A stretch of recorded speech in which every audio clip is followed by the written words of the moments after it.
लू ग्रुप के executive conference room में शेयर होल्डर्स ने दरवाजा खुलते हुए देखा और सिर्फ शाओ अंदर आई।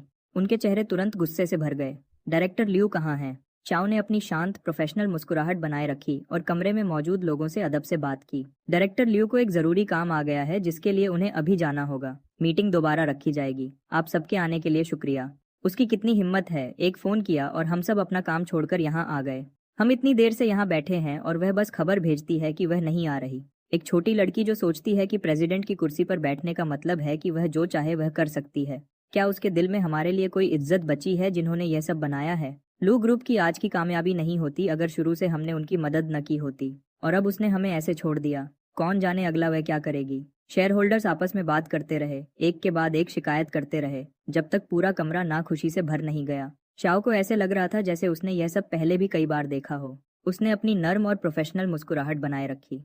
लेडीज और जेंटलमैन, डायरेक्टर लियू आज शेयर होल्डर्स के साथ कुछ बहुत अच्छी खबर बताना चाहती थी। लियू ग्रुप ने नए चिप की टेक्नोलॉजी हासिल कर ली है। नए फ्लैगशिप डिवाइस का काम अभी शुरू हो सकता है। वह यह भी चाहती थी कि मैं ये साफ साफ बताऊं, कोई भी शेयर होल्डर जिसको कोई शक है और वह अपना पैसा वापस लेना चाहता है तो वह ले सकता है। चाओ को मिस्टर लू ने खुद ट्रेन किया था और वह उनकी सबसे भरोसेमंद सहायक थी। अपनी 30 साल की उम्र में भी वह इतने अच्छे से काम करती थी जैसे वह कई साल बड़ी हो। पिछले 1 साल में उसकी मदद से ही सेलिन लू ग्रुप के मुश्किल काम को संभाल पाई थी और बड़े पैसे वालों की दुनिया में अपनी जगह बनाए रखना, जो तैयार नहीं होते उन्हें खत्म कर देती है। कुछ शेयर होल्डर्स जो शोर कर रहे थे, शाओ उन्हें कुछ ही बातों में चुप करा सकती थी। लू ग्रुप की रूमिंग टेक्नोलॉजी के साथ पार्टनरशिप हो चुकी थी। मार्केट का सबसे नया चिप अब उनका था। नया फ्लैगशिप डिवाइस न सिर्फ अभी से बनना शुरू हो सकता था। लू ग्रुप के स्मार्ट होम के सारे सामान और गाड़ियां भी जल्दी ही इस चिप से चलेंगे, जो उन्हें अपनी अपनी इंडस्ट्रीज में सबसे आगे खड़ा कर देगा। जब ऐसा होगा तो लू ग्रुप की कीमत बहुत बढ़ जाएगी। शायद हर्विक फैमिली से भी आगे निकल जाएगी, जो 6 पीढ़ियों से व्यापार में थे। जो कोई भी इस वक्त अपना पैसा वापस लेता है वह कमरे का सबसे बड़ा बेवकूफ होगा। और जैसे ही शाओ ने अपनी बात खत्म की, कमरा शांत हो गया।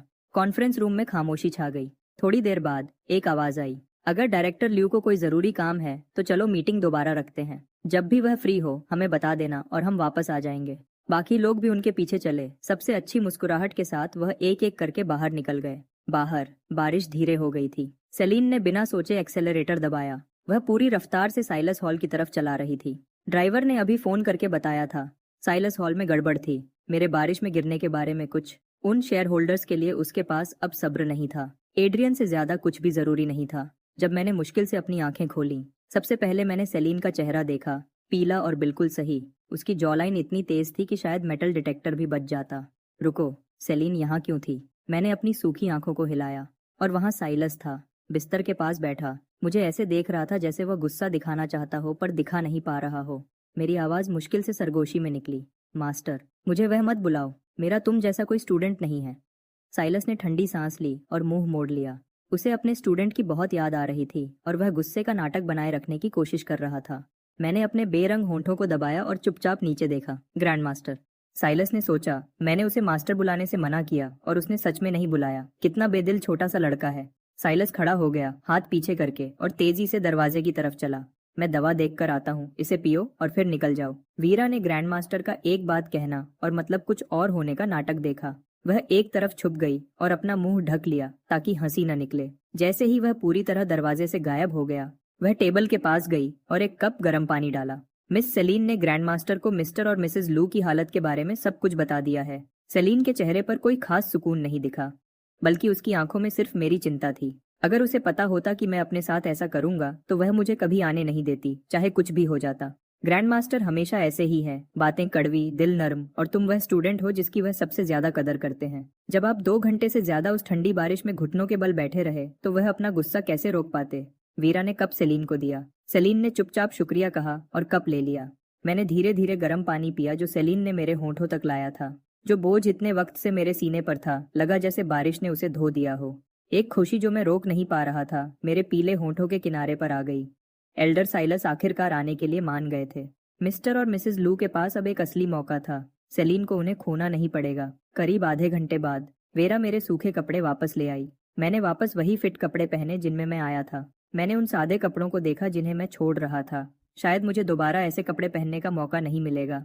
पैसे और ताकत की दुनिया में तुम्हारे बारे में सब कुछ, तुम कैसे कपड़े पहनते हो, क्या खाते हो, कहाँ रहते हो, किसी भी वक्त तुम्हारे खिलाफ इस्तेमाल हो सकता है। साइलस हॉल का शांत, बिना जल्दी वाला माहौल, यह सादी जिंदगी, ये सच में मेरे लिए नहीं थी। मेरे अंदर एक भूख थी जो खत्म नहीं होती थी, ताकत के लिए, पैसे के लिए, इज्जत के लिए।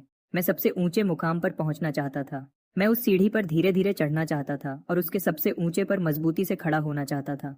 यहाँ चुपचाप गायब हो जाना नहीं, बिना नाम के, दुनिया से अलग एक मामूली मरहम पट्टी करने वाले के रूप में। ध्यान से सोचने पर शायद नाडिया ने मुझे जबरदस्ती ले जाकर पूरी तरह गलत नहीं किया था। उसके तरीके कितने भी बुरे थे, उसने मुझे इस जगह से सारे रिश्ते तोड़ने पर मजबूर किया। कम से कम उसने मुझे उस रास्ते पर वापस लाया जो सच में मेरा था।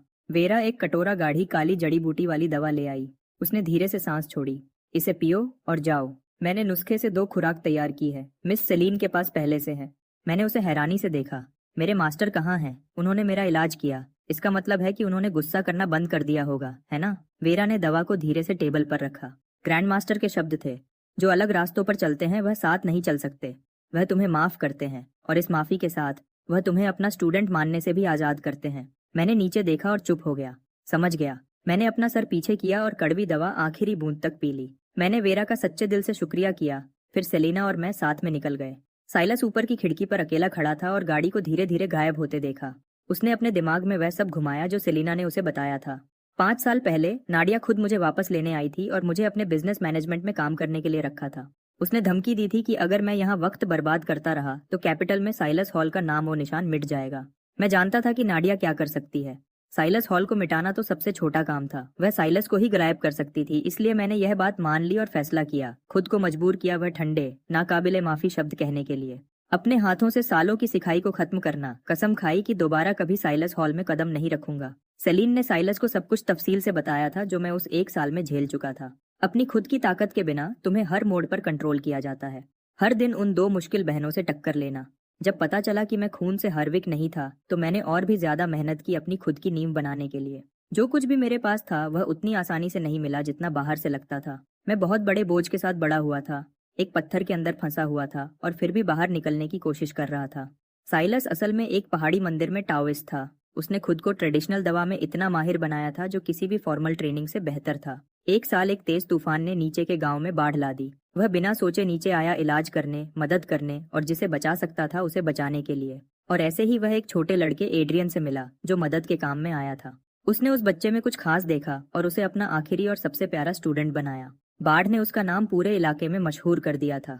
जिन लोगों की उसने मदद की थी उन्होंने अपनी शुक्रिया अदा किया और उसके लिए यह शांत जगह साइलस हॉल बनाई।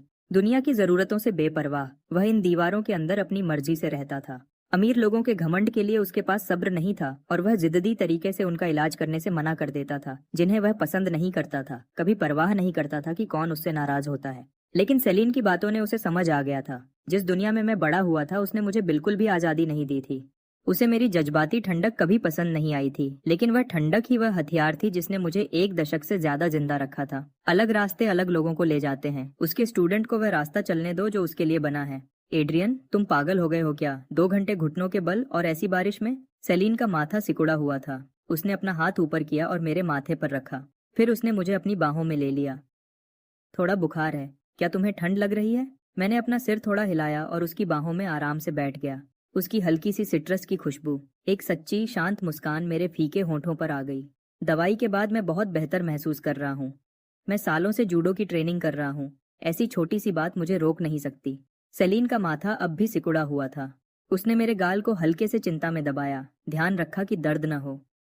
क्या मैंने तुम्हें खुद को ज्यादा जोर न देने को नहीं कहा था? मेरे हाथ अपने आप उसकी कमर पर चले गए। मेरा खड़ा होने का तरीका आरामदायक था, एक गहरा भरोसा जो बहुत वक्त से बन रहा था। सेलीन, बड़े होते हुए मुझे कभी इतनी गर्माहट नहीं मिली। मैं नहीं चाहता कि तुम अपनी गर्माहट खो दो। सेलीन की आंखों में कुछ हिला। वह पहले भी खुद साइलस हॉल के पास आई थी, उससे मिन्नतें करने। लेकिन साइलस को अमीर लोगों से बहुत नफरत थी और जब उसे पता चला कि वह मुझसे जुड़ी है, उसके बिगड़े हुए स्टूडेंट से, तो उसने उसकी कोई भी बात सुनने से मना कर दिया। उसने ठंडे चेहरे से कहा था, वह हॉस्पिटल में हैं, बस बेहोश हैं, उनकी जान को अभी कोई खतरा नहीं है। एक बेहोश मरीज भी जिंदा होता है। वह आज नहीं मर रहे। मैं यहाँ ज्यादा काम का नहीं हूँ। हॉस्पिटल के डॉक्टर्स को ये सब संभालने दो। बाद में सेलीन जब भी आई, वह दरवाजे के अंदर भी नहीं जा पाई। वह जानती थी सिर्फ मैं ही एल्डर साइलस को बाहर ला सकता हूँ, और मैं भी यह जानता था। लिंडन के घर में वापस लिविंग रूम में एक हल्की रोशनी वाला लैंप अभी भी जल रहा था। हेलेन अभी भी सोफा पर लायरा का इंतजार कर रही थी। हेलेन उठी और किचन से एक ग्लास गर्म पानी ले आई। उसने आमतौर पर चिंता से पूछा, तुम वापस आ गई? आज रात इतनी देर क्यों हो गई? लायरा सोफा पर गिर गई। उसके चेहरे पर थकान साफ दिख रही थी। उसने वह कप लिया जो उसकी माँ ने उसे दिया था और पूरा एक ही बार में पी गई। ड्रामा में मेरी 2 रात की सीन्स थीं, हमने आज रात ही दोनों शूट कर ली। हेलेन ने उसे देर तक गौर से देखा। जब लायरा ने आखिर में कप नीचे रखा, हेलेन ने अपना हाथ ऊपर किया और हल्के से उसके बाएं गाल को छुआ। उसकी भौहें तेजी से सिकुड़ गईं। तुम्हारे चेहरे को क्या हुआ? ये लाल क्यों है? और क्या ये उंगलियों के निशान हैं? गौर से देखो, निशान साफ दिख रहे थे। किसी ने उसे थप्पड़ मारा था, जोर से।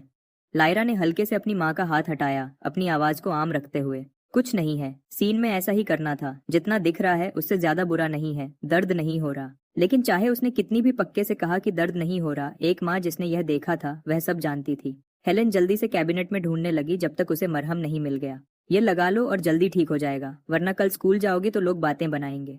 ठंडा मरहम हल्के से उसके गाल पर लगाया गया। जलन लगभग तुरंत कम हो गई। लायरा वहां शांति से बैठी रही, खुद को देखभाल करने दिया।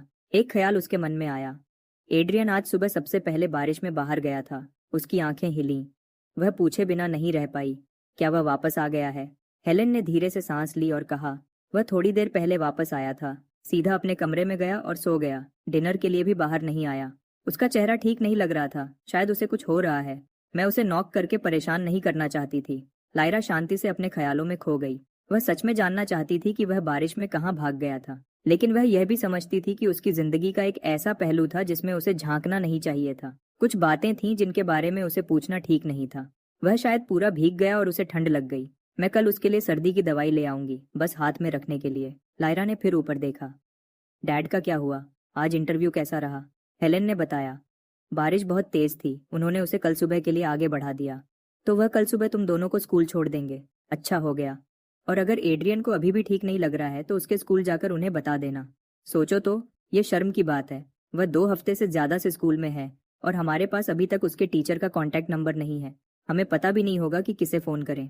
हमें कल ये जरूर ठीक करना होगा। अगर स्कूल में कुछ हो जाता है तो उनके पास हम तक पहुंचने का कोई तरीका नहीं है। मैं गहरी और बिना किसी रुकावट के सोया। जब मैं अगले दिन सुबह उठा तो मैं काफी बेहतर महसूस कर रहा था। बस थोड़ा गला खराब था। हाथों या पैरों में कोई कमजोरी नहीं थी, कुछ भी गंभीर नहीं था। मैंने अपनी क्रेस्टवुड यूनिफॉर्म पहनी, बाथरूम गया और शीशे के सामने दांत साफ कर रहा था। जब लायरा अंदर आई, कैसा लग रहा है? उसने अपना हाथ ऊपर किया और मेरी हथेली मेरे माथे पर रखी। बुखार नहीं है। उसने पूरी सांस बाहर निकाली। चक्कर तो नहीं आ रहे? अगर जरूरत हो तो तुम आज घर पर रहकर आराम कर सकते हो। मेरा मुंह टूथपेस्ट के झाग से भरा हुआ था, इसलिए मेरी बातें थोड़ी दबी हुई निकली। जरूरत नहीं, तुम मुझे ठीक लग रहे हो। उसकी चमकती आंखें बिखरे हुए सितारों की तरह रोशनी पकड़ती हैं। सच में बहुत खूबसूरत। लायरा आखिर में खुद को आराम करने देती है। वह अपने होंठों पर एक गर्म मुस्कान लाती है।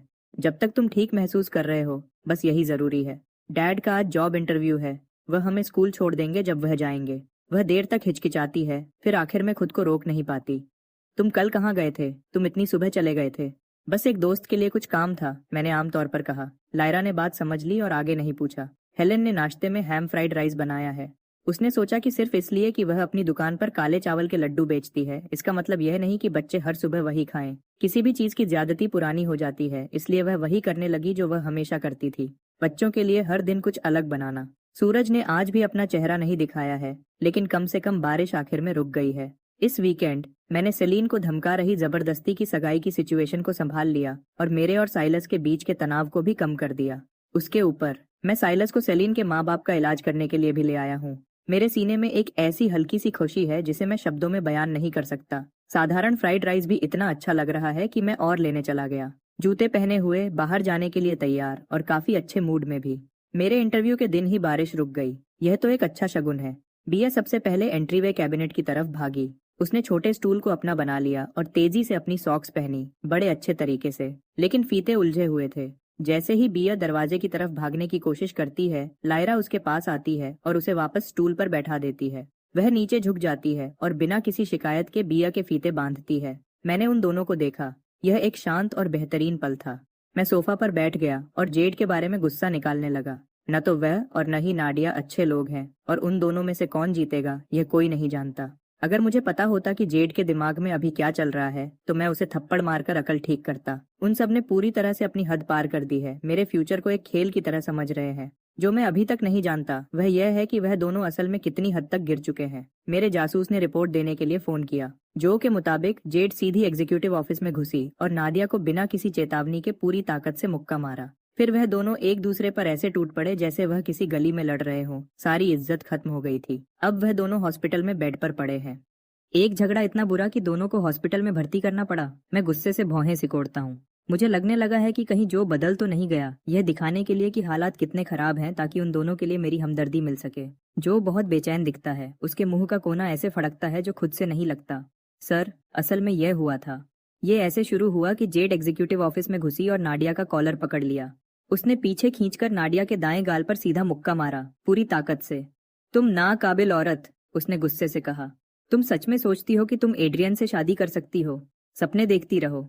अपने आप को अच्छे से देखो। तुम्हें लगता है कि वह कभी तुम जैसी बेकार इंसान को चाहेगा? वह दिन कभी नहीं आएगा। नाडिया को इसका अंदाजा नहीं था। उसने अपने होंठ के कोने से निकलते खून को अपनी जुबान से छुआ। उस खून का लोहे जैसा स्वाद उसके अंदर कुछ खोल देता है, कुछ ऐसा जो बहुत गुस्से वाला था, जिसे उसने बहुत कस के बांध रखा था। उसकी आंखों में कुछ खतरनाक चमकता है। वह डेस्क से एक कांच का शोपीस उठाती है और जेड पर फेंक देती है। तुम हिम्मत की बात करती हो? तुम तो उसे अपने साथ जाने के लिए भी नहीं मना पाई। जेड की किस्मत अच्छी थी, उसके रिफ्लेक्सेस तेज थे। वह शोपीस उसके सर की बजाय उसके कंधे पर लगा। आधा सेकंड भी अगर वह धीमी होती तो कहानी कुछ और होती। और तुम बोल रही हो तुम भी तो उसे नहीं मना पाई, तो अब तुम उससे शादी करना चाहती हो? कितनी बेशर्म और घटिया हरकत है यह। क्या तुमने अपनी सारी इज्जत खो दी है? मैं उससे शादी करूं या ना करूं यह तुम्हारा काम नहीं है, जब तक जेड तुम्हारे खुद के दिल में उसके लिए जज्बात न हो। यहाँ से चली जाओ, मुझे अपने जैसा मत समझो। लेकिन अगर तुम सोचती हो कि तुम उससे शादी करोगी तो मैं अभी बता रही हूँ, ऐसा कभी नहीं होगा। वह तुमसे पहले मुझसे शादी करेगा। वे दोनों एक साथ लड़ते और चिल्लाते हैं। कोई भी रुकने को तैयार नहीं था। एक पल जेड ने नाडिया को जमीन पर दबोच रखा था, अगले पल नाडिया का पलड़ा भारी था। ऑफिस में जो कुछ भी फेंका जा सकता था वह फेंका गया, जो कुछ भी उठाया जा सकता था वह हथियार बन गया। बाहर स्टाफ की भीड़ इकट्ठी हो जाती है, वे देख रहे थे, लेकिन किसी की भी हिम्मत नहीं हुई कि वे बीच में आए। किसी भी तरफ की मदद करो, तुम दोनों तरफ से खत्म हो। यह तभी खत्म हुआ जब दोनों जमीन पर गिर गए, इतने थक चुके थे कि वापस उठ नहीं पा रहे थे। तभी किसी ने हिम्मत करके एम्बुलेंस को फोन किया। दोनों को जल्दी से हॉस्पिटल ले जाया गया। जब नुकसान का हिसाब लगाया गया तो जेड का सीधा हाथ बुरी तरह से अपनी जगह से हट गया था और उसके माथे पर एक गहरा जख्म था। लगता है यह किसी एस्ट्रे से लगा था। नादिया की उल्टे पैर की हड्डी टूट गई थी और उसके सीधे गाल की हड्डी पर एक गहरा कट था। बाकी चोटों और खरोंचों की तो बात ही मत करो, नुकसान लगभग बराबर था। दोनों की हालत बहुत खराब थी। पूरी कहानी शुरू से आखिर तक सुनने के बाद मैंने अपना हाथ अपने माथे पर रखा और एक लंबी थकी हुई सांस छोड़ी। मैं तो भूल ही गया था, ये दोनों पागल हैं। एक को अपनी जान की परवाह नहीं, दूसरे को अंजाम का डर नहीं। जरूर जब ये लड़ते हैं तो आम लोगों की तरह कुछ खरोंचों पर खत्म नहीं होता। इस सबसे अजीब बात यह थी कि एक दूसरे को बुरी तरह मारते हुए भी वे मुझे इसमें घसीटने में कामयाब हो गए। एक दूसरे पर मुक्के बरसा रहे थे और चिल्ला रहे थे, और पूरी लड़ाई इस बात पर थी कि मुझसे कौन शादी करेगा। इतने सारे स्टाफ के सामने यह सब हो रहा था। भगवान ही जाने क्लिकबेट अकाउंट्स इसका क्या करेंगे। मुझे एहसास हुआ कि मैं फोन पर कुछ देर से चुप था। जो की आवाज में होशियारी आ गई। वह साफ तौर पर घबराया हुआ था कि मैं इसको कैसे ले रहा हूँ। सर, क्या आप उनसे मिलने आएंगे? उनसे मिलने? क्या उन्होंने लोगों को पहले ही काफी बातें करने के लिए नहीं दे दी हैं? फोन काट दो, कोई शिष्टाचार नहीं। मैंने एक पल के लिए ठीक से सोचा। मुझे लगा कि नाडिया और जेड के बीच यह लड़ाई पूरी तरह से अचानक नहीं हुई होगी। नाडिया किसी से भी बेहतर जानती है कि कंपनी के अंदर ऐसी लड़ाई होने से हरविक नाम पर क्या असर पड़ेगा। जेड कभी अंजाम के बारे में नहीं सोचती, लेकिन नाडिया, वह कुछ भी बिना हिसाब लगाए नहीं करती। और फिर भी हम यहाँ हैं, और किसी तरह से मैं इस कहानी के बीच में आ गया हूँ। ये दोनों मिलकर मेरे साथ खेल रहे हैं। खबर मेरी उम्मीद से भी ज्यादा तेजी से फैल गई। 2 या 3 घंटे के अंदर यह हर जगह थी। ट्रेंडिंग लिस्ट में टॉप 5 जगहों पर। सब में एक ही कहानी चल रही थी। खून से नहीं, दिल से जुड़े हरविक बहनें एक आदमी के लिए लड़ पड़ी। नकली वारिस से लेकर सबसे ज्यादा चाहे जाने वाले कुंवारे तक हरविक के नकली बेटे का कितना असर है। यह राजधानी में बिजली की तरह फैल गई, और वहां से पूरे शहर में। सब कुछ थोड़ा ज्यादा ही ठीक से हो गया, जैसे किसी ने यह सब पहले से ही प्लान कर रखा था। लायरा अपना सामान रिटर्न काउंटर पर ले जाती है। फिर वह एक शांत कोने में जाती है और मुझे फोन करती है। मैंने तुरंत फोन उठाया। मैं पहले ही इससे निपट रहा हूँ। मेरी आवाज थोड़ी तेज निकली। क्या बात है? लायरा ने मेरी तेज आवाज को दिल पर नहीं लिया। उसकी आवाज आराम से रही। एड्रियन, मैंने ट्रेंडिंग खबरों के बारे में सुना। क्या तुम स्कूल में ठीक हो? मेरे चेहरे के भाव बदल गए। मुझे इसकी उम्मीद नहीं थी। मैंने सोचा नहीं था कि वह सिर्फ मेरा हाल पूछने के लिए फोन करेगी। मैं आधा सेकंड रुका और जब मैंने जवाब दिया तो मेरी आवाज में वह तेजी नहीं थी। मैं ठीक हूँ। दूसरे लोग ऐसी अफवाहों को सीरियसली नहीं लेंगे। इसकी चिंता मत करो। अच्छा। लायरा की आवाज में राहत साफ सुनाई दे रही थी। और अगर स्कूल में कुछ गड़बड़ हो तो बस एक दिन की छुट्टी लेकर घर आ जाओ। अपने आप को किसी भी मुश्किल में मत पड़ने देना। मैं एक पल के लिए हिचकिचाया, फिर ध्यान से पूछा, तुमने ट्रेंडिंग लिस्ट देखी और बस यही कहना था? जैसे नाडिया और जेड मेरे लिए क्यों लड़ रहे थे? क्या इसमें से कुछ भी सच है? क्या मैंने इसमें से कुछ भी प्लान किया था? लायरा दूसरी तरफ धीरे से हंसी। जरूर, मैं तुम पर भरोसा करती हूँ। तुम ठीक हो, बस यही मेरे लिए सबसे जरूरी है। वैसे भी तुमने खुद ही नहीं कहा था, वे दोनों पागल हैं। वे जो कुछ भी कहें सुनने लायक नहीं है। एक हंसी मेरे मुंह से निकल गई, इससे पहले कि मैं उसे रोक पाता। हम एक दूसरे को ज्यादा देर से नहीं जानते।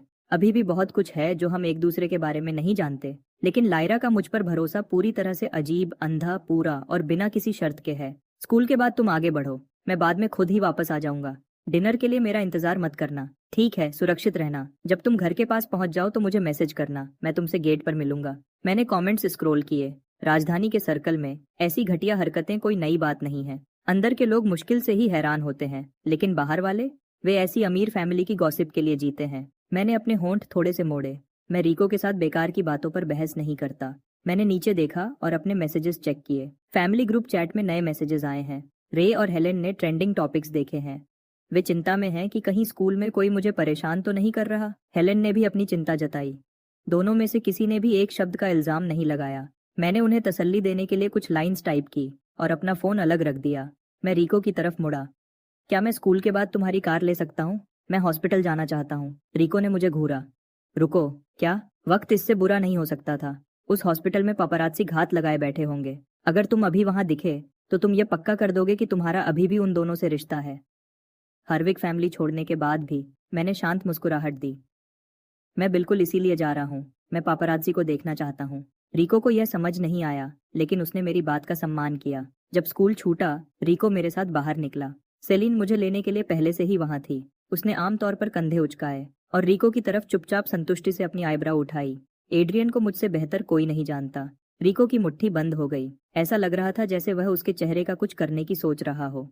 इसके बजाय उसने मेरी बाहों में अपनी बाह डाल दी। बिल्कुल नहीं, एड्रियन और मेरे पहले से ही प्लान्स हैं। मैं उसे ले जा रहा हूँ। एक लड़का अपने सबसे अच्छे दोस्त को ऐसी जगह पर अकेला नहीं जाने देता, और वह बिल्कुल भी ये सब मिस नहीं करने वाला था जो होने वाला था। सेलिन ने बहस नहीं की। वे सब बचपन से एक दूसरे को जानते थे। ऐसी बात पर लड़ने का कोई मतलब नहीं था। और वह जानती थी कि रिको हर मोड़ पर मेरा ख्याल रखता है। उसके पास किसी ऐसे के खिलाफ जाने का कोई कारण नहीं था जो मेरे साथ हो। तो यह तय हो गया। रिको ने मेरा हाथ पकड़ा और मुझे कार में खींच लिया, इससे पहले कि कोई कुछ और कह पाता। हम दोनों बैक सीट में बैठ गए। सेलिन को ड्राइव करने दिया। गाड़ी रेन्हे मेडिकल सेंटर की तरफ आराम से बढ़ गई। मैं आगे झुका। तुम्हारे माँ बाप कैसे हैं? सेलिन ने रियरव्यू मिरर से मेरी तरफ देखा। साइलस कहता है कि 1 साल से ज्यादा कोमा में रहने के बाद एक बार भी आंखें न खोलने पर अब हम बस अपनी पूरी कोशिश कर सकते हैं और बाकी सब किस्मत पर छोड़ सकते हैं। रिको अपनी पलक झपकाया। तुमने सच में साइलस को बुला लिया? वह आदमी मिलना लगभग नामुमकिन है। बड़े लोग सालों से उससे मिलने की कोशिश कर रहे हैं। रिको के दादा के गुजरने के बाद उसकी दादी का दुख उन्हें बहुत बीमार कर गया। परिवार साइलस हॉल कई बार गया था और हर बार उन्हें वापस भेज दिया गया। आखिर में मैं खुद उसकी दादी के साथ गया और तभी साइलस उनका इलाज करने को राजी हुआ। 2 हफ्ते बाद जब मैं उन्हें वापस लाया, वह बिल्कुल ठीक हो गई थी। लिन परिवार इस सब के दौरान साइलस से कभी नहीं मिला। उन्होंने बस मुझसे अपने शुक्रिया के तोहफे उनकी तरफ से पहुंचवा दिए। और अब साइलस खुद हॉस्पिटल जाकर लेस का इलाज करने को राजी हो गया है, अपने नियम तोड़कर। इस एहसान का मोल बताना मुश्किल है। मैं रिको के सवाल का सीधा जवाब नहीं देता। मैं बस धीरे से कहता हूँ, साइलस की एक्यूपंक्चर ने पहले भी लोगों को मौत के मुंह से वापस खींचा है। सब ठीक हो जाएगा। सेलिन धीरे से हाँ में सर हिलाती है। वह हर दिन यही उम्मीद करती है। भले ही वह बिस्तर से उठ न पाए, बस इतना जाग जाए कि उसकी आवाज सुन सकें, उतना ही काफी होगा। सूरज नीचे जा रहा है, शाम हो रही है और आधा आसमान रंगों से भरा है। गाड़ी रिने मेडिकल सेंटर के बाहर धीरे से रुकती है। मैं खिड़की से आसपास देखता हूँ। मैं उन्हें तुरंत पहचान लेता हूँ। कुछ पापरात्सी हैं जो आम लोगों की तरह दिखने की कोशिश कर रहे हैं, लेकिन ठीक से नहीं। उनके हाथ में कैमरा है। वह हार्विक बहनों की खबर के लिए नहीं है, वह मेरे लिए है। वह आदमी जो किसी तरह इस सब के बीच में आ गया। मैं गाड़ी में इंतजार करूंगी, सेलिन कहती है। उसकी आवाज में हल्कापन है। बातें पहले ही बहुत बढ़ चुकी हैं। अगर उसकी बचपन की महबूबा उसके साथ दिखती है तो उसे कहानी में दूसरी औरत के रूप में लिखा जाएगा। रिको समझ जाता है कि सेलिन पीछे क्यों रुक रही है। वह मेरा कंधा पकड़ता है। मैं एड्रियन के साथ अंदर जा रहा हूँ। फिक्र मत करो, तुम्हारा बंदा सही सलामत वापस आएगा पक्का। मैं नीचे देखता हूँ, अपनी हंसी रोकता हूँ। अंदर जाने की बात किसने की? मैंने तुम्हें शुरू से बताया था, मैं यहाँ पापराजी को देखने आया हूँ। नादिया और जेड जिंदा हैं या मर गई हैं, इसका मुझसे कोई लेना देना नहीं। हम दरवाजे खोलते हैं और बाहर निकलते हैं। सेलिन खिड़की के अंदर की तरफ झुक जाती है। एड्रियन, मैं यहीं से तमाशा देखूंगी। पापराजी जो आम लोगों के भेस में थे, मुझे बाहर निकलते ही देख लेते हैं। उनकी आंखें चमक उठती हैं जैसे उन्हें खजाना मिल गया हो। हर जगह से कैमरा निकल आते हैं, सब उस तस्वीर के लिए एंगल बना रहे हैं जो उनकी रात बना देगी। लेकिन मैं हॉस्पिटल की सीढ़ियों के नीचे रुक जाता हूँ और पूरे इलाके पर एक ठंडी धीमी नजर डालता हूँ। जब तक वह छुपने की सोचते हैं तब तक बहुत देर हो चुकी होती है। नाटक बंद करो, तुम्हें कहानी चाहिए? चोरी छिपे तस्वीर लेने के लिए घूमना सबका वक्त बर्बाद करना है। मैं यहीं हूँ, आओ हेलो कहो। मेरे चेहरे पर हल्की और बिल्कुल ठीक मुस्कुराहट है। उसके पीछे की मौजूदगी किसी को भी आगे बढ़ने की जगह नहीं देती। वह खुद को ऐसे पेश करता है जैसे वह हमेशा से रहा है। पापरात्सी फितरत से छांव में काम करते हैं। वह असली रिपोर्टर्स जैसे बिल्कुल नहीं होते। उनमें से कोई भी आगे आकर दिखना नहीं चाहता। खामोशी ठंडी हो जाती है। रिको एक तेज सोच समझकर हंसी हंसता है और अपनी आवाज ऊंची करता है। मेरे यहाँ हर मीडिया आउटलेट में कॉन्टैक्ट्स हैं। तुम छुपकर रहना चाहते हो? ठीक है, मैं तुम्हारे एडिटर्स से बात करूंगा। रिको, लिंक्सिंग एंटरटेनमेंट का अकेला वारिस जो इंडस्ट्री के बड़े नामों में से एक है। उनमें से कोई भी उससे टकराने की हिम्मत नहीं करता।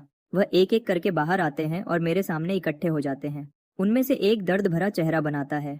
मिस्टर रिको, सर, हम बस अपना काम कर रहे हैं, हम पर थोड़ा रहम करो। हे, मेरी तरफ मत देखो। रिको उनकी मिन्नत को टाल देता है। वह मेरी तरफ लंबी नजर से देखता है, शांत, बेफिक्र, और कहता है, मैं बस अपने दोस्त को सपोर्ट करने आया हूँ। हर सर मेरी तरफ घूम जाता है। मैं अपने होंठ थोड़े से मोड़ता हूँ। तुम्हें कहानी चाहिए, है ना? वह बात तुरंत समझ जाते हैं। बिना कुछ कहे वह समझ जाते हैं। कुछ लोग अपने फोन निकालते हैं और रिकॉर्ड करना शुरू कर देते हैं। बाकी लोग अपने कैमरा उठाते हैं और फिल्मिंग शुरू कर देते हैं। सवाल आने लगते हैं। हर कोई अचानक एक असली जर्नलिस्ट बन जाता है। मिस्टर हार, उनमें से एक गलत नाम से शुरू करता है और एक ठंडी नजर से उसे रोक दिया जाता है। वह खुद को ठीक करते हैं। मिस्टर लिंडन, आज के ट्रेंडिंग टॉपिक्स काफी कुछ थे। कोई विचार? क्या आप हार्विक बहनों में से किसी को भी शादी के लिए सोच रहे हैं? मैं धीरे से हंसता हूँ और उसे गर्म करने की कोई कोशिश नहीं करता। तुम सब सालों से इस शहर में काम कर रहे हो। तुमने इतनी बड़े परिवारों की खबरें कवर की हैं कि एक लाइब्रेरी भर जाए।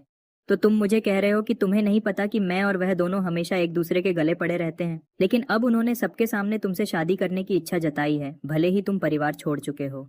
तो तुम कह रहे हो कि मैं एक शक्तिशाली परिवार से दूर हो गया और अब मुझे पीछे के दरवाजे से वापस अंदर आना चाहिए। भले ही उस दरवाजे का मतलब किसी ऐसे से शादी करना हो जिसे मैं पसंद नहीं करता। मैं 10 साल से ज्यादा से बिजनेस में हूँ। मैंने आगे बढ़ने की इतनी बेकार स्ट्रैटेजी कभी नहीं सुनी। लेकिन आप हॉस्पिटल तो आए, क्या यह खुद चिंता की निशानी नहीं है? ओह, क्या तुम मेरे साथ ऊपर आना चाहोगे और देखना चाहोगे कि मैं उन्हें थप्पड़ मारकर अक्ल कैसे सिखाता हूँ? कमरा बिल्कुल शांत हो जाता है। मेरी आवाज सख्त है और उसमें नरम होने की कोई गुंजाइश नहीं। उनकी चोटों के लिए जरा भी चिंता नहीं। अगर कुछ है तो मैं ऐसा लगता हूँ जैसे मैं खुशी खुशी चीजें और खराब कर दूंगा। भीड़ दोबारा सोचने लगती है। तो वह अफवाहें जो राजधानी के सर्कल्स में घूम रही थी, वह सच थी। वह और हार्विक बहनें सच में एक दूसरे को पसंद नहीं करते। अब जब वह उस परिवार का हिस्सा नहीं है तो चुपचाप चल रही जंग खुली जंग बन गई है। ये तीनों एक दूसरे से पूरी तरह अलग हो चुके हैं और फिर भी पापरात्सी को भी ये थोड़ा अजीब लग रहा है। उन्होंने पहले भी इन तीनों को एक ही फ्रेम में देखा है और हर बार इतना तनाव होता था कि एक शहर को बिजली मिल जाए। लेकिन यह सुनकर कि हार्विक बहनों ने अपनी सारी इज्जत दांव पर लगा दी असली और नकली वारिस की स्थिति पर लड़ने के लिए, यह अभी भी समझना मुश्किल है। अब इसको देखते हुए यह हरकत उन दोनों की तरफ से मुझे जानबूझकर परेशान करने जैसी लगती है। मैंने हार्विक की दुनिया पूरी तरह छोड़ दी है। अलग सर्कल्स, अलग जिंदगी। हम शायद फिर कभी न मिलें। और फिर भी वह ऐसे मेरे पीछे पड़े हैं।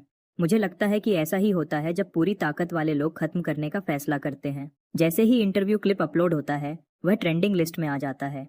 आम जनता की राय पूरी तरह बदल जाती है। रिको अपने फोन पर ट्रेंडिंग लिस्ट देखते हुए फोर्क पर पास्ता घुमाता है। वह समझ नहीं पाता कि उसके सबसे अच्छे दोस्त ने ऐसा क्या किया होगा कि उसे यह सब मिल रहा है, या उसने गलती से किसकी पुरानी कब्रें खोद दी हैं। नादिया और जेड उसके पीछे क्यों पड़े रहते हैं और अब वह शादी की बात कर रहे हैं, जैसे एड्रियन कोई ऐसी चीज हो जिसे कोई भी ले सकता है। जितना रिको इसके बारे में सोचता है उतना ही वह चिढ़ जाता है। वह गुस्से में अपनी जुबान से आवाज निकालता है, कितनी भी खुदाई कर लो, उनकी अक्ल नहीं मिलेगी। पूरे डिनर के बाद रिको को पहले छोड़ दिया जाता है। वह गाड़ी से आसानी से उतर जाता है।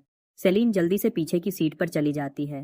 क्लासेस और काम के बीच उसे मेरे साथ बिताने का वक्त कम होता जा रहा है। वह उसे जितना दिखाती है उससे ज्यादा मजबूती से पकड़े रहती है। वह उसके पास जितना हो सके उतना रहना चाहती है। और उसके माँ बाप अभी भी बेहोश हैं। मैं ही एक अकेला इंसान हूँ जिस पर वह पूरा भरोसा करती है, जिस पर वह भरोसा कर सकती है। मेरे साथ रहना ही वह एक चीज है जो उसे हर जगह की टेंशन से आराम देती है। गाड़ी के अंदर रोशनी हल्की है, बस इतनी कि उसके चेहरे पर पड़े जहाँ परछाई रोशनी से मिलती है। यह हर फीचर को और तेज बनाता है। उसकी होंठों की साफ लाइन, उसकी नाक की मजबूत हड्डी, उसकी आंखों की गहराई, एक जॉलाइन जो तलवार की तरह तेज है। मैं एक पल के लिए उसे देखता हूँ और इस सब के नीचे मैं उसकी आंखों के पीछे की थकान को नहीं छोड़ता। मेरी आवाज नरम निकलती है, लेकिन उसके पीछे की चिंता असली है। तुम हाल ही में बिजी रही हो। सेलीन अपनी उंगलियां अपनी नाक की हड्डी पर रखती है। ठीक है, चिप डील सही वक्त पर हो गई। बोर्ड ने आखिरकार थोड़ा पीछे हट गया है। लेकिन ल्यू ग्रुप मुझे बहुत बिजी रखता है और मैं अपनी यूनिवर्सिटी की पढ़ाई को पीछे नहीं छोड़ सकती, इसलिए यह कभी खत्म नहीं होता। उसके परिवार के साथ जो कुछ भी हुआ, उसके बावजूद पढ़ाई छोड़ना कभी एक ऑप्शन नहीं था। एक डिग्री उसे सुरक्षा देती है, एक कम मौका लोगों को उसके खिलाफ इस्तेमाल करने का। शाओलियो ग्रुप के काम संभाल रहा है। सेलीन अपनी पढ़ाई के साथ चलने के लिए बस इतना वक्त निकाल पाती है। ये मदद करता है कि उसने क्रेस्टवुड में इकोनॉमिक्स चुनी और वह जब से चलना सीखी, बिजनेस के माहौल में बड़ी हुई। यही कॉम्बिनेशन एकमात्र वजह है कि वह सब कुछ संभाल पाती है बिना उसके ग्रेड्स खराब हुए। लू ग्रुप तुम्हारे परिवार की विरासत है, मैं कहता हूँ। तुम्हारे माँ बाप ने इसे बनाने में अपनी आधी जिंदगी लगा दी। मैं एक बाहर वाला हूँ, मेरा इसमें दखल देना ठीक नहीं। लेकिन खुद को इतना मत थकाओ, तुम्हें सच में आराम करना चाहिए। तुम्हारे माँ बाप अभी तक जागे नहीं हैं। अगर तुम थक कर हार गई तो लू ग्रुप को कौन संभालेगा? ऐसे सर्कल्स में जो लोग तुम्हारे सामने मुस्कुराते हैं और जैसे ही तुम नीचे गिरे पीठ में छुरा घोंप देते हैं, उनकी कमी नहीं होती। मैंने ऐसी चालें इतनी देखी हैं कि पूरी जिंदगी के लिए काफी हैं। लू ग्रुप की स्थापना मिस्टर लू और उनकी पत्नी ने की थी। इसे बिल्कुल सही वक्त पर बनाया गया था ताकि टेक्नोलॉजी बूम की लहर पर सवारी कर सके। कुछ ही सालों में एक छोटी कंपनी एक बड़ी ग्रुप बन गई और लू फैमिली मजबूती से ऊंचे दर्जे पर पहुंच गई। वह छोटे पैसे लगाने वाले लोग जिन्होंने तब थोड़ा पैसा लगाया था, अब बोर्ड में बैठे हैं। उनमें हिम्मत आ गई है। सालों पहले की एक छोटी मदद को सहारा बनाकर वह हर चीज में हिस्सा मांग रहे हैं। हर कोई चेयरमैन की कुर्सी चाहता है। उन्हें असली ताकत चाहिए और वह नाम चाहिए जो इससे कैपिटल सर्कल में मिलता है। जब मिस्टर लू और उनकी पत्नी को हटाया गया, सिर्फ सेलीन ही बची थी। आधे लोग उसे नीचे गिराना चाहते हैं और इंडस्ट्री में जो मुकाबला है वह भी मदद नहीं कर रहा। बहुत से दुश्मन चुपचाप लू ग्रुप के गिरने का इंतजार कर रहे हैं। वह हर तरफ से घिरी हुई है। अकेले सब संभालना लगभग नामुमकिन है। सेलीन ने इस सबसे पहले कभी लू ग्रुप का काम नहीं देखा था। अगर मिस्टर लू ने पहले से नहीं सोचा होता और श्याओ को उसका दाहिना हाथ नहीं बनाया होता, तो लू ग्रुप को कब का लूट लिया गया होता। 2 साल पहले जब मुझे पता चला कि मैं खून से हर्विक नहीं हूँ, मैं सलीनी को साथ लाया और हमने साथ मिलकर रूमिंग टेक्नोलॉजी बनाई। मेरे पास 70% शेयर्स हैं। सेलीन ने 30% इन्वेस्ट किया। यह मेरा सुरक्षा जाल था और साथ ही उसके लिए एक मजबूत जगह भी जो मैंने बनाई थी। टेक्नोलॉजी बहुत तेजी से बदलती है। लू ग्रुप रुक नहीं सकता अगर उसे चलते रहना है। तो मैंने रिसर्च और डेवलपमेंट में बहुत पैसा लगाया और यह सब चिप टेक्नोलॉजी पर फोकस था। जब हमें असली नतीजे मिल जाते, रूमिंग टेक्नोलॉजी मुझे कैपिटल सर्कल में एक पहचान देती जो हार्विक नाम पर टिकी नहीं होती, और लू ग्रुप के साथ यह पार्टनरशिप सेलीन को वह जमीन देती जो उसे चाहिए थी अपनी जगह बनाए रखने के लिए। लेकिन चीजें हम दोनों की सोच से ज्यादा तेजी से बदली। कैंगलिन ग्रुप ने पहले एक टक्कर देने वाला चिप बनाया और फिर वह हादसा हो गया। सेलीन को लू ग्रुप संभालना पड़ा उससे पहले कि वह तैयार होती और कैंगलिन हर मोड़ पर उस पर हावी था। लेकिन हमने बुनियाद रख दी थी। रूमिंग पहले से तैयार था। हमारा नया चिप बन गया। लू ग्रुप के साथ पार्टनरशिप बनी रही और सेलीन ने अपनी कंपनी के अंदर की राजनीति में अपनी जगह बना ली। शुक्रिया, सेलीन धीरे से कहती है। वह झुकती है मेरे कंधे पर हल्के से। यह एक ऐसा पल था जब उसे सब कुछ संभालने की जरूरत नहीं थी। मैं आगे बढ़कर उसके बालों को हल्के से छूता हूँ। मुझे तुम्हारा शुक्रिया करना चाहिए। विक्टर और क्लेयर ने कभी मुझ पर ध्यान नहीं दिया। मेरे पास कोई साधन नहीं थे, कोई असली रिश्ते नहीं थे कैपिटल सर्कल में कुछ भी बनाने के लिए। हार्विक नाम होने के बावजूद भी मैं एक कठपुतली से ज्यादा कुछ नहीं था। मेरी अपनी जिंदगी के बारे में मेरा कभी कोई असली फैसला नहीं था। ये नाडिया और सेलीन ही थे जिन्होंने मुझे सहारा दिया, एक ने खुलेआम, एक ने चुपके से, जिससे मैं इस दुनिया में वह रिश्ते बना पाया जो मुझे चाहिए थे। सीखा कि कैसे इन्वेस्ट करते हैं, कैसे अपनी कोई चीज चलाते हैं। इसके बिना जब असली और नकली वारिस की सच्चाई सामने आई, मैं बिना डरे उसका सामना नहीं कर पाता। मैं बस जो भी होता उसके साथ बह जाता। वैसे मैं इस वीकेंड मास्टर सी से मिलने जा रहा हूँ। उन्होंने कहा कि वह खुद खाना बनाना चाहते हैं। वह पूछ रहे हैं कि क्या तुम आना चाहोगी। मास्टर जी ने सालों पहाड़ों में बिताए हैं। ये बहुत कम होता है कि वह शहर में वापस आए हैं, क्योंकि उन्होंने मुझे अपनी शरण में लिया है। मुझे जाना चाहिए, लेकिन इस वीकेंड मुझे कैंपस वापस जाना है। शायद शाम तक ही पहुंच पाऊंगी। ठीक है, आखिर वह तुम्हें खाने पर बुला रहे हैं। जब तक तुम खाने के वक्त तक पहुंच जाओ। मास्टर जी को देखने के ख्याल से सेलीन के चेहरे पर मुस्कुराहट आ जाती है। हर बार जब हम उनसे मिलते हैं, वह हम दोनों को एक लंबी बातचीत में उलझा देते हैं, जैसे वह हमें परख रहे हों, कुछ उकसाने की कोशिश कर रहे हों, लेकिन उन्हें कभी वह रिएक्शन नहीं मिलता जो वह चाहते हैं। हॉस्पिटल में वापस जेड अभी तक ठीक नहीं हुई है। उसकी बाह पट्टी में बंधी है और स्लिंग में लटकी हुई है। उसके सर पर चोट लगने से उसे कंकशन भी हुआ है। जैसे ही उसका चक्कर इतना कम होता है कि वह चल सके, वह तुरंत बगल वाले कमरे में नाडिया को ढूंढने जाती है। नाडिया की हालत भी कुछ खास अच्छी नहीं है। वह चुपचाप अपने बिस्तर पर लेटी आराम कर रही है। उसकी बाईं टांग प्लास्टर में है और ऊपर उठी हुई है। फिर भी उसने काम करना बंद नहीं किया है। बिस्तर के पास वाली टेबल बाहर निकाली हुई है और वह कंपनी के डॉक्यूमेंट्स के ढेर पर झुकी हुई है। जेड गुस्से में अंदर आती है, जैसे वह दूसरे राउंड के लिए तैयार हो। कमरे में सब लोग सख्त हो जाते हैं। वह उसे रोकने के लिए आगे बढ़ते हैं। जेड, नाडिया को बहुत चोट लगी है। जो भी गुस्सा तुम्हारे अंदर अभी भी है, कृपया उसे छोड़ दो। पूरा ग्रुप उसके वापस आने का इंतजार कर रहा है। उसकी जरूरत है। अगर तुम्हें किसी पर गुस्सा निकालना ही है तो मुझे मार लो। जेड इंसानी दीवार को धक्का देकर हटा देती है। वह अपने पट्टी बांधे सर की तरफ इशारा करती है।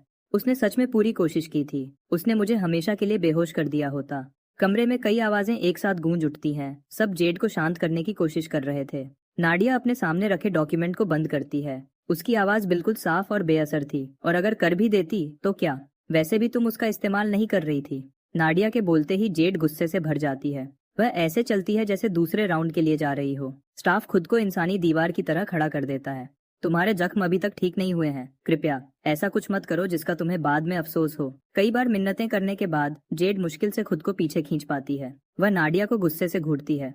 हार्विक ग्रुप के लिए मैं यह बात जाने देती हूँ, लेकिन तुम मुझ पर उधार हो। इस पर कोई बात नहीं होगी। सबको हैरानी हुई जब नाडिया बिना सोचे मान गई। उसने स्टाफ पर एक ठंडी नजर डाली। तुम सब बाहर जाओ, मैं उसके साथ अकेले में शर्तें डिस्कस करूंगी। स्टाफ ने एक दूसरे को देखा। वह इससे खुश नहीं थे, लेकिन उन्होंने हुक्म माना और बाहर निकल गए। दरवाजा बंद होने की आवाज आई। जेड का गुस्सा तुरंत खत्म हो गया। वह बिस्तर के पास आती है, एक कुर्सी खींचती है और उस पर बैठ जाती है। ट्रॉय जिस तरह से सामने आया था, क्या तुम्हें कुछ मिला? उसने ये बात पहले भी उठाई थी। ट्रॉय ने किसी तरह एक पैटर्निटी रिपोर्ट हासिल की थी जो उसे विक्टर से जोड़ती थी और फिर वह अपनी जगह मांगने आ गया था। ये सब शुरू से ही गलत लग रहा था। तो उसने नाडिया को बताया था और नाडिया ने चुपके से लोगों को इसकी जांच करने को कहा था। एड्रियन हमारे सामने बड़ा हुआ है। चाहे हमने सालों से कितनी भी लड़ाई की हो, हम बाहर वालों को उसे इस्तेमाल नहीं करने देंगे। हमें पता है वह कौन है, कैसे सोचता है, कैसे चलता है। किसी ऐसे को फैमिली में आने देना जिसके बारे में हम कुछ नहीं जानते, सब कुछ खतरे में डाल सकता है। मैंने लोगों को इसकी पूरी जांच करने को कहा है। हमें अभी तक पता नहीं चला कि पैटर्निटी रिपोर्ट किसने दी थी। नाडिया का चेहरा बिल्कुल सादा रहता है, जैसे उसे कोई फर्क न पड़ता हो। लेकिन जेड अच्छे से जानती है, अगर आसमान भी गिर जाए, नाडिया ऐसे दिखेगी जैसे उसे पहले से पता था। वह इस बात से परेशान है, बस वह दिखाती नहीं है। हमने असली रिपोर्ट कभी नहीं देखी। अगर हम पता लगा सकें कि किस मेडिकल फैसिलिटी ने इसे जारी किया था, तो हम वहां से इसका पता लगा सकते हैं। जेड की आंखों में चालाकी की चमक दिखती है। बात बिल्कुल साफ थी। उन्हें घर जाकर उसे ढूंढना होगा। नाडिया डॉक्यूमेंट्स को एक तरफ रखती है और टेबल को मोड़कर रख देती है। उसकी आवाज ठंडी थी। जिसने भी एड्रियन को इस्तेमाल करने की कोशिश की, वह कामयाब नहीं हुए। अब किसी को सबक सिखाने का वक्त आ गया है। डॉक्टर को बुलाओ, मैं डिस्चार्ज हो रही हूँ। जेड जल्दी से ओके का इशारा करती है और बेपरवाही से टेबल से डॉक्यूमेंट्स उठा लेती है। वह जानबूझकर अपनी आवाज ऊंची करती है। तुम्हारी इतनी बुरी हालत है और तुम अभी भी कंपनी के काम की चिंता कर रही हो? तुम इस फैमिली की अकेली बेटी नहीं हो। सब कुछ तुम्हारे जरिए ही क्यों चले? तुम्हारी टांग अब किसी काम की नहीं रही। बिस्तर पर रहो जहां तुम्हें होना चाहिए। मैं अब से हार्विक ग्रुप की प्रेसिडेंट बनूंगी। बाहर हॉलवे में स्टाफ ने एक साथ सांस लेना बंद कर दिया। जेड को हार्विक ग्रुप चलाने देना, ये कोई प्लान नहीं है। ये तो दिवालिया होने की उल्टी गिनती है। शायद 2 महीने। उन्होंने जेड को वार्ड से बाहर निकलते देखा, हाथ में डॉक्यूमेंट्स लिए, और वह खुद से पूरी तरह खुश लग रही थी। लोग तेजी से कमरे में वापस आ गए। आप उन्हें ऐसा नहीं करने दे सकते। इस कंपनी में हजारों लोग आप पर भरोसा कर रहे हैं। कृपया कुछ सोचिए। नाडिया ने अपने होंठ हल्के से दबाए। जाओ, मेरा डिस्चार्ज करवाओ, तुरंत। मैं व्हीलचेयर ले आता हूँ। मैं गाड़ी का इंतजाम करता हूँ। इसी बीच ट्रॉय खुद को पागल कर रहा था कुछ समझने की कोशिश में। उसकी बहनें इतने समय से देश में वापस क्यों थीं और एक बार भी घर क्यों नहीं आई थीं? और फिर उस लड़ाई के बाद वह अचानक वापस आ गईं। वजह कुछ भी हो, यह उसके लिए एक अच्छा मौका है। उनका असली भरोसा जीत ले और हार्विक एयर का टाइटल उसका हो जाए। उसके बाद एड्रियन के लिए कोई जगह नहीं। उसने अपनी सबसे शांत मुस्कान दी। हालांकि उसकी आंखें अंदर की उत्सुकता को छुपा नहीं पा रही थीं। वह आगे बढ़ा। आप दोनों कैसा महसूस कर रहे हैं? क्या आप ठीक हो रहे हैं? नाडिया ने उसे एक ठंडी नजर दी, कुछ नहीं कहा। उसकी असिस्टेंट ने तुरंत माहौल समझ लिया और उसे सीधा उसके कमरे में ले गई। ट्रॉय की मुस्कान रुक गई। स्कूल के गेट पर भी बिल्कुल वैसा ही हुआ था। नाडिया ऐसे बिहेव करती है जैसे एड्रियन ही एक अकेला इंसान है जिसे देखना चाहिए और अपने सगे भाई को नजरअंदाज करती है। अच्छा, बहुत समय बाद मिले। जेड ने टेढ़ी मुस्कान दी, हाथ जेबों में डाले हुए थे। उसके अंदर से एक अलग ही जिद दिख रही थी। ट्रॉय जल्दी संभल गया और अपनी गरम चमकती मुस्कान वापस ले आया। घर वापसी की पार्टी के बारे में, मुझे माफ करना, मैं बचपन से ही कुत्तों से डरता हूँ। मैंने जानबूझकर तुम्हारा तोहफा रिजेक्ट नहीं किया था। फिक्र मत करो, मैंने वह कुत्ता पहले ही किसी और को दे दिया है। जेड की आंखों में हमेशा कुछ शरारत होती है और उसका चेहरा मासूम लगता है, इसलिए उस पर गुस्सा करना मुश्किल हो जाता है। ट्रॉय एक पल के लिए खो गया, उसे घूरते हुए। उसने अपनी नजर नीचे की, थोड़ा शर्मिंदा होकर। बस तुम मुझसे नाराज न हो, मैं इस सब में नया हूँ, अभी तक ठीक से एडजस्ट नहीं हो पाया हूँ। मैंने बहुत गलतियां की हैं। वह थोड़ी रूड लगती है, उसने सोचा, लेकिन शायद जितनी दिखती है उससे ज्यादा आसान है उसके साथ रहना। यहाँ से शुरू करना बेहतर है, नाडिया की पत्थर की दीवार को तोड़ने की कोशिश करने से। उसने ध्यान से बात आगे बढ़ाई। माँ और पापा शायद ही कभी घर पर होते हैं। मेरे क्लासमेट्स भी मुझे ज्यादा पसंद नहीं करते, यहाँ तक कि नाडिया भी। वह चुप हो गया। तुम मुझसे नफरत तो नहीं करती है ना? जेड के चेहरे पर मुस्कान और कुछ ऐसा था जिसे समझना मुश्किल था। बिल्कुल नहीं, तुम हमारे भाई हो। नाडिया बस एक ही बात पर ध्यान देती है। एड्रियन उसके साथ 17 साल तक था, तो जाहिर है वह उससे ज्यादा जुड़ी हुई है। लेकिन तुम उसके सगे भाई हो, समझो वह किस बात पर रिएक्ट करती है और वह धीरे धीरे मान जाएगी। ट्रॉय की आंखें चमक उठीं। उसने जेड को ऐसे देखा जैसे उसने उसे कुछ दिया हो। सच में? क्या तुम मेरी मदद कर सकती हो? नाडिया के साथ मेरा रिश्ता कभी अच्छा नहीं रहा। अगर मैं बीच में आई तो तुम्हारे लिए चीजें और खराब हो जाएंगी। जेड जानबूझकर रुकी। उसकी आंखों में थोड़ी मस्ती दिखी। उसने थोड़ा समय लिया। फिर भी, तुम मेरे भाई हो, मैं चाहती हूँ कि तुम यहाँ ठीक से रहने लगो। नाडिया को अच्छी कला पसंद है, कैलीग्राफी, पेंटिंग्स, वह जो असली उस्ताद बनाते हैं। मैंने सुना है कि मास्टर जी, जो कई सालों से सबसे दूर रह रहे थे, हाल ही में शहर वापस आ गए हैं। अगर तुम उनका कोई काम लेकर उसे नाडिया को दो तो वह तुम्हें अलग नजर से देखेगी। पक्का? मास्टर जी देश के सबसे बेहतरीन पारंपरिक पेंटर्स में से एक माने जाते हैं। कला की दुनिया में उनकी इज्जत बेमिसाल है। यह खबर कि वह शहर वापस आ गए हैं आग की तरह फैल गई है। राजधानी के सब लोग उनका नया पता ढूंढने में लगे हुए हैं। कई सालों तक पहाड़ों में रहने के बाद उनका वापस आना एक बड़ी बात है। अमीर लोग उनके दरवाजे पर लाइन लगाकर खड़े हैं, अपनी कला के लिए प्यार दिखा रहे हैं और उस बड़े उस्ताद का सम्मान कर रहे हैं। और शायद, बस शायद, कुछ कीमती चीजें लेकर जाएंगे। जो चीज जितनी मुश्किल से मिलती है वह उसे उतना ही ज्यादा चाहते हैं। पैसा एक ऐसी चीज है जो उनके पास कभी खत्म नहीं होती। बहुत पहले ही उससे खुशी मिलना बंद हो गई थी। एक ऐसी पेंटिंग लगाना जो सिर्फ पैसे से नहीं खरीदी जा सकती, ये उनका टेस्ट बताता है और उनका असर। लेकिन मास्टर जी की इत्तेफाक से एड्रियन के साथ पीढ़ियों पुरानी गहरी दोस्ती है। अगर ट्रॉय वह पता ढूंढने में इतनी मेहनत करता है और उसे बिना किसी इज्जत के बाहर निकाल दिया जाता है तो यह देखने लायक होगा। जेड का यह सुझाव सुझाव नहीं है, यह एक जाल है। वह उसे बेवकूफ बना रही है, लेकिन यह उनकी सिर्फ तीसरी मुलाकात है। ट्रॉय को कोई अंदाजा नहीं है कि जेड असली में कैसी इंसान है या वह असल में क्या सोच रही है। उसे सच में लगता है कि वह उसकी मदद कर रही है। उसने उत्सुकता और शुक्रगुजारी से सर हिलाया। वह खुशी से चमक रहा था। धन्यवाद, मैं तुरंत मास्टर जी को ढूंढने जाता हूँ। जेड ने ट्रॉय को जाते हुए देखा, जो उत्साह से भरा हुआ था। उसके चेहरे का भाव ठंडा हो गया जैसे ही वह नजर से ओझल हुआ। उसने अभी अभी उसे बताया था कि नाडिया के साथ उसका रिश्ता बहुत खराब है। क्या उसे सच में लगा कि वह उसे कोई असली प्लान बताएगी? क्या बेकार इंसान है। शक का एक भी निशान नहीं। उसका दिमाग एड्रियन के आसपास भी नहीं है और किसी तेज इंसान को बेवकूफ बनाना ही असली मजा है। जेड ने पास खड़े अटेंडेंट की तरफ देखा। वह तुरंत आगे बढ़ा। उसने अपनी आवाज धीमी की। ट्रॉय के पास जो पैटर्निटी रिपोर्ट थी जब वह आया था, वह अब कहाँ है? ट्रॉय तेजी से अपने कमरे में वापस गया, खुशी में झूमते हुए, और अपना फोन पकड़ा। उसने क्लियर वाटर नाम से सेव किए कॉन्टैक्ट को मैसेज भेजा। हे, मैंने सुना है नाडिया को अच्छी कला और कैलीग्राफी पसंद है। मैं सोच रहा हूँ कि मास्टर जी से कोई चीज लेकर उसे दूं। क्या ये अच्छा आइडिया है? क्लियर वाटर ने जल्दी से जवाब दिया। तुम्हें नाडिया की अच्छी नजर में आना ही होगा, वरना एड्रियन किसी भी वक्त हॉरिक फैमिली में वापस आ सकता है और तुम्हारी जगह ले सकता है।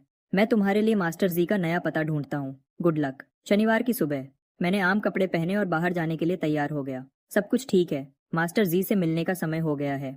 लिंडन फैमिली पहले ही निकल चुकी है। लायरा को शूटिंग के लिए सिंगलन स्टूडियो जाना है। रे काम के लिए जल्दी निकल गया। हेलेन पहले ही बाजार में अपनी दुकान चला रही है। जब से मैं लिंडन फैमिली में वापस आया हूँ, रे, हेलेन और लायरा सभी मेरे साथ चुपचाप उदार रहे हैं। वह लोग उदार हैं पर सोच समझकर। वह थोड़ी दूरी बनाए रखते हैं, मुझे परेशान नहीं करना चाहते या ज्यादा कुछ नहीं पूछते। मैंने चाबियां पकड़ी और अपने कमरे से बाहर निकला। बाहर सुरक्षित रहना। लायरा दरवाजे पर अपने जूते बदल रही है। उसे जल्दी है। शॉर्ट ड्रामा में अभी 5 सीन्स बचे हैं और यह अगले 1 या 2 दिन में खत्म हो जाना चाहिए। मैं मुस्कुराया। तुम भी। टेक्स के बीच में आराम जरूर करना। रेस फैक्ट्री बहुत दूर है, लेकिन वह पहले ही नीचे पार्क कर चुका है। अपने रास्ते में लायरा को सिंगलिन स्टूडियो छोड़ने के लिए इंतजार कर रहा है। हेलेन को कुछ कहने की जरूरत नहीं पड़ती। जब से उसकी दुकान को अच्छा रिस्पॉन्स मिलने लगा है, वह तत्व हर दिन सिर्फ जोश में काम कर रही है। सुबह होने से पहले उठकर सामान तैयार करती है और जब तक कोई और जागता है तब तक वह जा चुकी होती है। जैसे ही वह लोग जाते हैं, अपार्टमेंट बिल्कुल शांत हो जाता है। मैंने धीरे से सांस ली, अपने स्नीकर्स पहने, अपनी जैकेट पकड़ी और बाहर निकल गया, मास्टर जी के नए घर की तरफ जाते हुए। जो विला मैंने उनके लिए इंतजाम किया है वह पास में ही है। 1-2 मंजिल का घर, खूबसूरत तरीके से सजाया हुआ, कुछ भी ज्यादा नहीं। आंगन हरा भरा है, घने और बढ़ते हुए। वहाँ 2 ऑस्मंथस के पेड़ लगे हैं, इसी वजह से उस जगह का नाम ऑस्मंथस कोर्ट पड़ा है। और उनकी पसंदीदा आर्म चेयर भी वहाँ है। पुरानी वाली बहुत पहले ही खराब हो चुकी थी। मैंने खुद उसका डिजाइन बनाया और उनके लिए बनवाया। पिछले बगीचे में एक बिल्कुल नई जगह, धूप में बैठने के लिए बिल्कुल सही। बाहर घर के लोग उन बिन बुलाए मेहमानों से निपट रहे हैं जो नए अमीर हैं, शोर मचाते हैं और जिन्हें तमीज नहीं है। वह तीसरी मंजिल पर चले गए हैं शांति के लिए। तुम्हारी हिम्मत कैसे हुई मुझे रोकने की? तुम जानते भी हो मैं कौन हूँ। मैं हार्विक ग्रुप का वारिस हूँ। हार्विक फैमिली से पंगा लोगे और सोचते हो जो होगा उसे संभाल पाओगे। वह आवाज। मास्टर जी अपने फोन पर शो रोक देते हैं। वह उठते हैं और खिड़की के पास जाते हैं। वह उसे थोड़ा सा खोलते हैं और नीचे आंगन में देखते हैं। जो वह देखते हैं, एक जवान लड़का जो सर से पांव तक महंगे कपड़ों में लिपटा है। जरा भी तहजीब नहीं उसमें से कुछ भी दिखाने के लिए। मास्टर जी की भौहें गुस्से से सिकुड़ जाती हैं। राजाओं जैसे कपड़े पहने हैं पर पैदाइशी तहजीब का एक कतरा भी नहीं। तो यह है असली वारिस जिसकी वापसी ने एड्रियन को बाहर कर दिया। एक मोती के बदले टूटा हुआ कांच ले लिया। विक्टर और क्लेयर ने तो अपना दिमाग बिल्कुल ही खो दिया है। नीचे स्टाफ शांत रहता है। साहब, मास्टर शी के यहाँ आज एक खास मेहमान है, वह किसी से नहीं मिल रहे। क्या तुम पैसे को वापस भेज रहे हो? थोड़ा अदब दिखाओ। और वह सोचता है कि वह यहाँ का मालिक है। उसे अभी बाहर बुलाओ। उसकी आवाज ऊंची हो जाती है और उसका चेहरा बिगड़ जाता है। एक स्टाफ मेंबर का संतुलन बिगड़ जाता है और वह गिर जाता है। उसके हाथ पर लगी चोट देखने का भी वक्त नहीं मिलता। वह जल्दी से खड़े हो जाते हैं और ट्रॉय को रोक देते हैं, इससे पहले कि वह जबरदस्ती अंदर घुस सके। नए आने वाले के लिए क्या जबरदस्त स्वागत है। यह सब शोर शराबा किस बात का है? एक जानी पहचानी आवाज, शांत और हल्की सी ठंडक लिए हुए। ट्रॉय घूम जाता है। जो लोग मिलने आए थे वह पहले ही अलग हो चुके हैं, खुद ही पीछे हट गए हैं। मैं गेट पर अकेला खड़ा हूँ। ट्रॉय वहीं रुक जाता है। वह मुझे ऐसे देखता है जैसे लड़ाई के लिए तैयार हो। तुम यहाँ क्या कर रहे हो? मैं आराम से मुस्कुराता हूँ, बिल्कुल बेफिक्र। मास्टर जी से मिलने आया हूँ, जाहिर है। ट्रॉय ऐसे रिएक्ट करता है जैसे उसने पूरे हफ्ते में सबसे मजेदार बात सुनी हो। वह अपने हाथ बांधकर मुझे नीचे देखता है। तुम मास्टर जी के करीब आने की कोशिश कर रहे हो, तुम जरूर बहुत परेशान होगे। क्या अब पूरी लिंडन फैमिली तुम पर ही निर्भर है? उसके मुंह से बात निकली ही थी कि मास्टर जी आ जाते हैं। उनका चेहरा गुस्से में है। तुम बदतमीज छोटे बेवकूफ। तुम कौन होते हो यहाँ किसी भी चीज के बारे में कुछ कहने वाले? वह सीधा ट्रॉय की तरफ इशारा करते हैं। एड्रियन मेरा पीढ़ियों से करीबी दोस्त है। मैं तुम्हें अपने दरवाजे के सामने ऐसे बात नहीं करने दूंगा। निकल जाओ। ट्रॉय पीछे की तरफ लड़खड़ा जाता है, बिल्कुल हैरान होकर। देखने वाले अपना मुंह ढक लेते हैं, कुछ अपनी हंसी छुपा नहीं पाते। ट्रॉय मुझे नफरत भरी नजर से देखता है, पूरी तरह जलील होकर। तुम कुछ नहीं हो, एक गरीब, कोई नहीं, एक नकली वारिस। और तुम्हारी हिम्मत कैसे हुई किसी के साथ मिलकर मुझे सबके सामने शर्मिंदा करने की? तुम इसकी कीमत चुकाओगे। उसने अभी अपनी धमकी पूरी भी नहीं की थी कि मास्टर जी बीच में बोल पड़ते हैं, ठंडे और आखिरी अंदाज में। तो तुम ऐसे इंसान हो। मेरे गेट से जितना हो सके दूर रहो। मैं तुम्हें यहाँ गंदगी नहीं फैलाने दूंगा। ट्रॉय को आज के लिए काफी बेइज्जती मिल चुकी थी। वह वहीं दांत पीसता खड़ा रहता है। उसकी आंखों में कुछ बुरा दिखने लगता है। वह मेरी तरफ इशारा करता है और खुद ही चिल्लाता है। उसकी आवाज बैठ जाती है। एड्रियन ही यहाँ असली सांप है। उसने मेरी 17 साल की जिंदगी चुरा ली और अब वह अपने क्लासमेट्स से मुझे अलग करवा रहा है। जो भी उसके साथ है वह भी कुछ कम नहीं। मैं सच में अपनी एक भौं उठाता हूँ। मैं अपनी रफ्तार से उसकी तरफ चलता हूँ। तुम्हारी कहानी तो काफी दिलचस्प है। क्या तुम्हें लगता है मैं पैदा होते ही इतना होशियार था कि तुम्हारे पालने में घुस जाता, तुम्हें बाहर निकाल देता और खुद को हार्विक फैमिली के घर ले जाता? और मेरे क्लासमेट्स का तुमसे कोई लेना देना नहीं है। तुम ही थे जिसने उन्हें बेवकूफ समझा और मुझ पर कीचड़ उछालने की कोशिश की। क्या यह सच में हैरानी की बात है कि लोग ऐसे इंसान के साथ वक्त नहीं बिताना चाहते जो ऐसे खेल खेलता है? ट्रॉय मुझे पूरी ताकत से घूरता है, गुस्से से बड़बड़ाते हुए, और उसके मुंह से एक भी जवाब नहीं निकलता। और एक और बात मैं आगे कहता हूँ, मास्टर जी और मैं पुराने दोस्त हैं। अगर तुम मुझ पर हमला करना चाहते हो तो ठीक है, लेकिन मास्टर जी देश के सबसे इज्जतदार कलाकारों में से एक हैं। आज यहाँ सब उनका अदब करने आए हैं। जब तुम सबके सामने उनके किरदार पर हमला करते हो तो तुम यहाँ खड़े हर एक इंसान की बेइज्जती कर रहे हो। भीड़ पल भर में बदल जाती है, देखने वालों से गुस्से में चिल्लाने वालों की भीड़ में। बिल्कुल सही। मास्टर जी की एक बात पैसे से भी ज्यादा कीमती है। हम यहाँ उनका अदब करने आए हैं। हम यहाँ खड़े होकर किसी को उनके बारे में ऐसे बात करते कैसे देख सकते हैं। ट्रॉय अचानक सबका निशाना बन जाता है। भीड़ उस पर पलट जाती है, आवाजें ऊंची होने लगती हैं, उसे बाहर निकालने की मांग करती हैं। इस शोर शराबे के बीच उसे आखिरकार याद आता है कि वह यहाँ आया ही क्यों था। उसे मास्टर जी का एक काम चाहिए नाडिया को मनाने के लिए। वह अपने भयानक गुस्से को दबाता है। उसकी आवाज धीमी हो जाती है, उसका अंदाज नरम हो जाता है क्योंकि उसे ऐसा करना ही पड़ता है। मास्टर सी, मेरी बहन आपके काम की बहुत बड़ी प्रशंसक है। मैं आपसे सच्चे दिल से गुजारिश करता हूँ कि मुझे एक पीस बेच दें, कोई भी कीमत बताइए। मास्टर जी उस पर एक भी शब्द बर्बाद नहीं करते, वह बस उसे हटवा देते हैं। बाकी बचे मेहमान देखते हैं कि मास्टर सी अभी भी किसी से मिलने के मूड में नहीं है और चुपचाप चले जाते हैं। सब तरफ अदब से अलविदा कहते हैं और फिर वह चले जाते हैं। स्टाफ आंगन का गेट बंद कर देता है। एक लंबी सांस छोड़ते हैं। क्या बुरा सपना था यह छोटा मालिक? जेड के पास वापस। वह अब थोड़ी हैरान है। ट्रॉय के पास हार्विक का नाम है और कुछ नहीं, कोई असली ताकत नहीं, राजधानी के सर्कल में कोई जान पहचान नहीं। तो उसने मास्टर जी का पता इतनी जल्दी कैसे ढूंढ लिया? जो भी उसे छुपकर मदद कर रहा है वह कोई छोटा आदमी नहीं है। मास्टर जी वापस घूमते हैं। उनका पूरा चेहरा खिल उठता है और वह मुझे चाय के लिए अंदर ले जाते हैं। एड्रियन, आखिर तुमने इस बूढ़े आदमी के लिए वक्त निकाल ही लिया। मास्टर सी, मुझे पता है आप अभी अभी शिफ्ट हुए हैं, काम बहुत ज्यादा होगा। मैं कुछ चाय लाया हूँ जो मुझे लगा आपको पसंद आएगी। मैं मुस्कुराता हूँ और उसे उनकी तरफ बढ़ाता हूँ। मास्टर जी की आंखें मुस्कुराहट से लगभग बंद हो जाती है। वह स्टाफ को बुलाते हैं कि तुरंत पानी गर्म करें। हम दोनों, एक बूढ़ा एक जवान, चाय के कमरे में बैठकर बातें करते हैं। एक स्टाफ मेंबर खुद को रोक नहीं पाता और देखता है। मास्टर जी को इतना खुश देखे हुए बहुत वक्त हो गया है। एक धीमी हंसी निकालता हूँ और पास खड़े स्टाफ मेंबर की तरफ देखता हूँ। तुम्हारे हाथ पर अभी चोट लगी थी ना? जाओ फर्स्ट एड किट ले आओ, मैं तुम्हारे लिए उस पर कुछ लगा दूंगा। स्टाफ मेंबर बिल्कुल हैरान हो जाता है और हाथ हिलाता है। कृपया तकलीफ न करें, ये बस एक छोटी सी चोट है, मैं खुद कर लूंगी। मैं अपना सर थोड़ा सा झुकाता हूँ। मेरे चेहरे पर हल्की मुस्कुराहट है। अगर इसे ठीक से साफ नहीं किया तो इन्फेक्शन हो सकता है, और अगर ऐसा हुआ तो तुम मास्टर जी का ख्याल कैसे रखोगी? मैं इतना डरावना नहीं हूं ना? एड्रियन सीधा और बिना जल्दी के खड़ा है। उसके चेहरे के नक्श साफ और तेज हैं, जैसे किसी ने बहुत ध्यान से तराशा हो। जब वह मुस्कुराता है उसकी आंखें किनारों से मुड़ जाती हैं, सूरज की रोशनी की तरह गर्म। उसमें एक सहजता है, एक शांत मौजूदगी जो कुछ मांगती नहीं, फिर भी उसके आसपास के लोगों को सिर्फ उसके होने से ही बेहतर महसूस होता है। स्टाफ मेंबर खुद को बिना चाहे घूरता हुआ पाता है। वह वहां थोड़ी देर ज्यादा खड़े रहते हैं, फिर आखिरकार किट लेने जाते हैं। स्टाफ मेंबर समर सेन अभी मुश्किल से 20 साल की है। भले ही उसने उसे पहले देखा हो, उसके जैसे किसी के इतने करीब खड़े होकर वह खुद को घबराया हुआ महसूस करने से रोक नहीं पाती। उसके हाथ ठंडे और स्थिर हैं जब वह चोट पर कॉटन स्वैब ध्यान से लगाता है। उसका चेहरा उबले हुए झींगे जैसा लाल हो गया है। वह सोचती है कि वह खुद को कितनी परवाह से रखता है, कितनी शांति से। और फिर वह चेहरा, कोई जिसे हर सुविधा मिली हो और घमंड का एक निशान भी न हो, मिलनसार, सच्चा, मेहरबान, ऐसा इंसान जो बिना कोशिश किए किसी भी कमरे का केंद्र बन जाता है। वह खुद को सोचने देती है कि क्या वह कभी अपनी कोई चीज बनाएगी? क्या ऐसा हो सकता है कि वह उसे सच में देख ले? मास्टर जी ने बताया कि तुम्हें म्यूजिक बहुत पसंद है। मैंने स्वैब को समर के हाथ पर धीरे से लगाया। मेरा चेहरा और आवाज दोनों हल्की रखी। एक आम बात, न ज्यादा करीब न ज्यादा दूर। वह हमेशा अपने और अनजान लोगों के बीच एक ठीक फासला रखता है, लेकिन यह बिल्कुल सही था, इतना कि टेंशन कम हो जाए और खामोशी अजीब न लगे। वही सोच थी जिसने उसे लिंडन फैमिली के साथ पहले दिनों में संभाला था। कुछ सहारा मिलने पर समर थोड़ा रिलैक्स हो जाती है। वह जवाब देती है। समर रिलैक्स हो जाती है और जवाब देती है, मुझे ये सच में बहुत पसंद है, लेकिन शायद मुझ में असली टैलेंट की थोड़ी कमी है। मैंने अपने कुछ ओरिजिनल गाने लिखे हैं। मैं उन्हें कई बार रिकॉर्ड लेबल्स के पास ऑडिशंस के लिए ले गई, लेकिन अभी तक कुछ नहीं हुआ। कोशिश करने की हिम्मत रखना ही बहुत बड़ी बात है। कोई भी अच्छी चीज एक दिन में नहीं मिलती। मैंने पट्टी को ठीक किया और सारा सामान वापस किट में रख दिया। जब मैंने ऊपर देखा तो मेरे होंठों पर हल्की सी मुस्कान थी। जब मैं पहली बार बिजनेस सीख रहा था तो मैंने बहुत सारे ऐसे काम में पैसे लगाए जिसमें नुकसान हुआ। अभी भी एक ऐसा काम मेरे हाथ में है।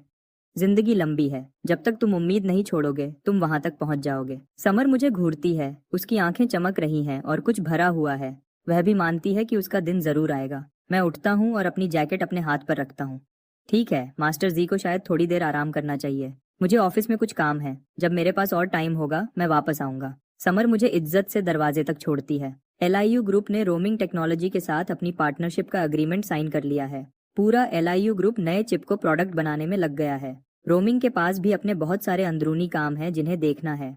इसका ज्यादातर काम सेलिन को संभालने के लिए छोड़ दिया गया था।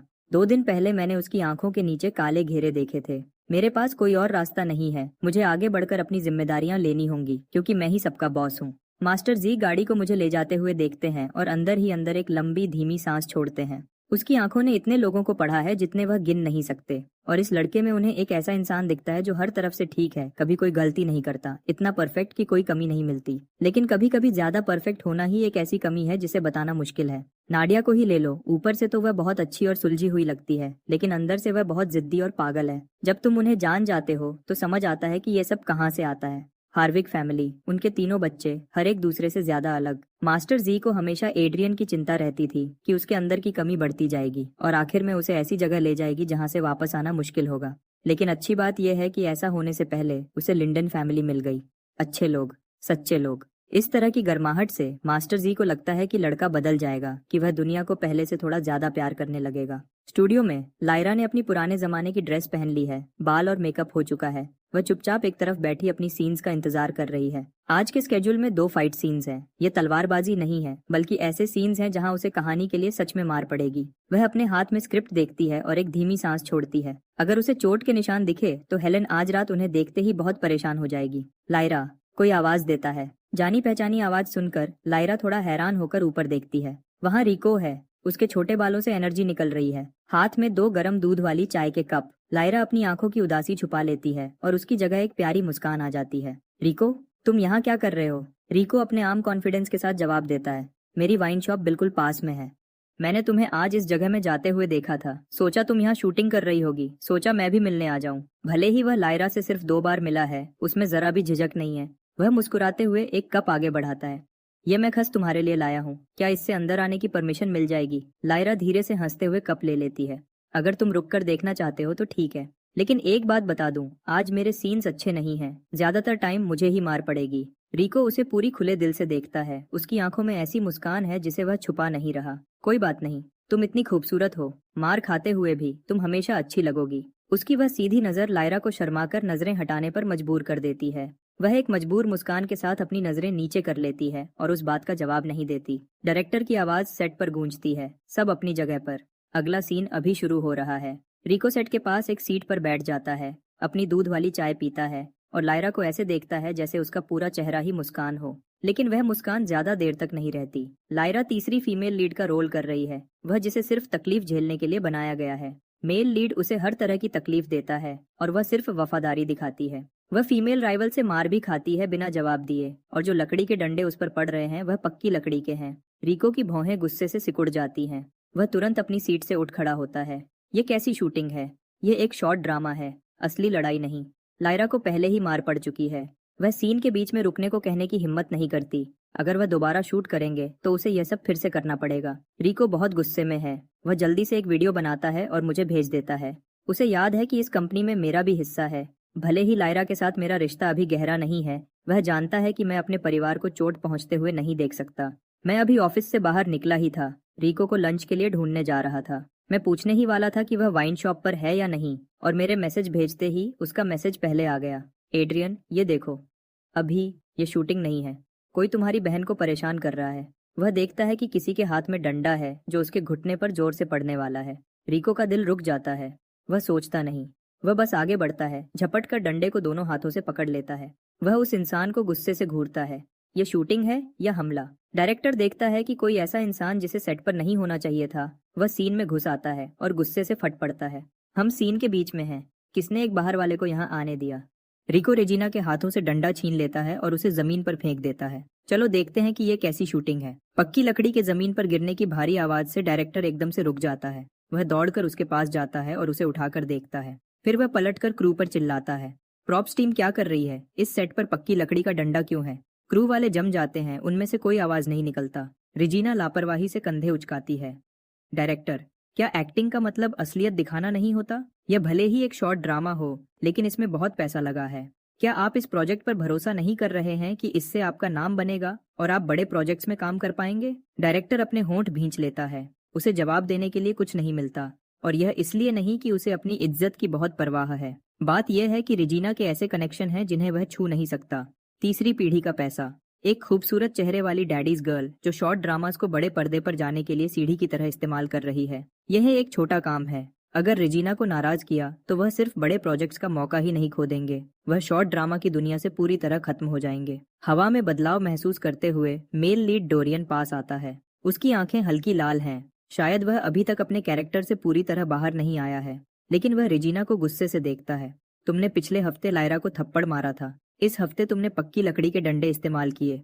तुम उसे साफ तौर पर निशाना बना रही हो। रेजिना हंसी में उड़ाती है। तो क्या हुआ अगर मैं कर रही हूँ? उसकी नज़र में कुछ और भी है। मेरे पापा इस शूटिंग के इन्वेस्टर हैं। मैं जैसे चाहती हूँ वैसे परफॉर्म करती हूँ। रिको धीरे से लायरा को खड़ा होने में मदद करता है। वह रेजिना को गुस्से से देखता है। बड़ी बड़ी बातें उस इंसान के लिए जो सोचता है कि पैसा उसे कुछ भी करने का हक देता है। अच्छा हुआ रिको सही वक्त पर आगे बढ़ा। अगर वह नहीं बढ़ता तो लायरा का घुटना खराब हो सकता था। उस चोट से भी बुरी जो उसे सालों पहले लगी थी, ऐसी चोट जिसके बाद इंसान कभी पूरी तरह ठीक नहीं हो पाता। रेजिना एक ठंडी आवाज निकालती है। उसकी आंखें लायरा पर टिक जाती हैं जो दर्द से झुकी हुई है, और उसकी आंखों में सच में कुछ बुरा दिखता है। मर्दों के मामले में तुम किस्मत वाली हो, ये तो मैं मानूंगी, वह ताना मारते हुए कहती है। बुरा है कि तुम्हारी ये सारी खूबसूरती तुम्हारी गरीबी को छुपा नहीं सकती। बात अभी खत्म भी नहीं हुई थी कि एक शख्स हवा के झोंके की तरह बीच में आ गया। वह आगे बढ़ा और एक ही झटके में उसके हाथ से वह डंडा छीन लिया। मैंने रेजिना को गुस्से से देखा। उसकी ताकत से रेजिना 2 कदम पीछे हो गई। उसने अपनी कलाई मालिश की जहां उसे चोट लगी थी। उसकी भौहें तन गईं। तुम खुद को क्या समझते हो मुझे हाथ लगाने वाले? क्या तुम्हें पता है मैं कौन हूँ? अगर तुमने मुझसे पंगा लिया तो मेरे पापा तुम्हें इसका अफसोस करवाएंगे। मेरे चेहरे पर कोई भाव नहीं बदला। मेरी आवाज ठंडी और साफ थी। चलो देखते हैं तुम्हारी फैमिली कितना सपोर्ट कर सकती है। सेट पर सब लोग घूर रहे थे। रिको और लीरा भी हैरान थे। दोनों मुझे ऐसे देख रहे थे जैसे उन्हें अपनी आंखों पर यकीन नहीं हो रहा था। हालात बिगड़ने वाली थी। डायरेक्टर जल्दी से बीच में आया और मामले को शांत करने की कोशिश की। रेजिना वह नहीं थी जिससे वह पंगा ले सके। अगर फंडिंग रुक जाती तो उसके ऊपर वाले लोग सीधे उसके पास आते। ऐसे लोगों से मिलने पर समझदारी इसी में है कि जब तुम आगे हो तभी पीछे हट जाओ। उसने सोचा था कि लीरा सिर्फ एक पार्ट टाइमर है जो किसी इन्वेस्टर के सपोर्ट वाले कास्ट मेंबर से लड़ने की हिम्मत नहीं करेगी, लेकिन लीरा कुछ कह पाती उससे पहले। मैं पहले बोला। मेरी आवाज इतनी ठंडी थी कि लोग डर गए। मेरी बहन को इस सेट पर जानबूझकर निशाना बनाया गया है।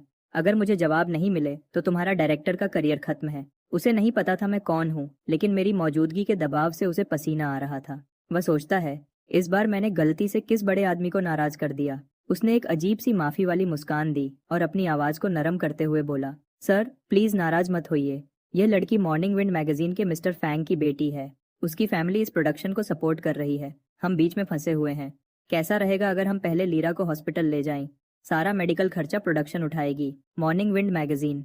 मैंने हल्की सी अपनी भौं उठाई और रिको की तरफ देखा जैसे कुछ पूछ रहा हूँ। रिको ने अपना सर हिलाया। वह भी मेरी तरह अनजान था। उसने ग्रुप चैट पर एक मैसेज भेजा, कोई मॉर्निंग विंड मैगजीन के मिस्टर फैंग को जानता है? जवाब जल्दी आए।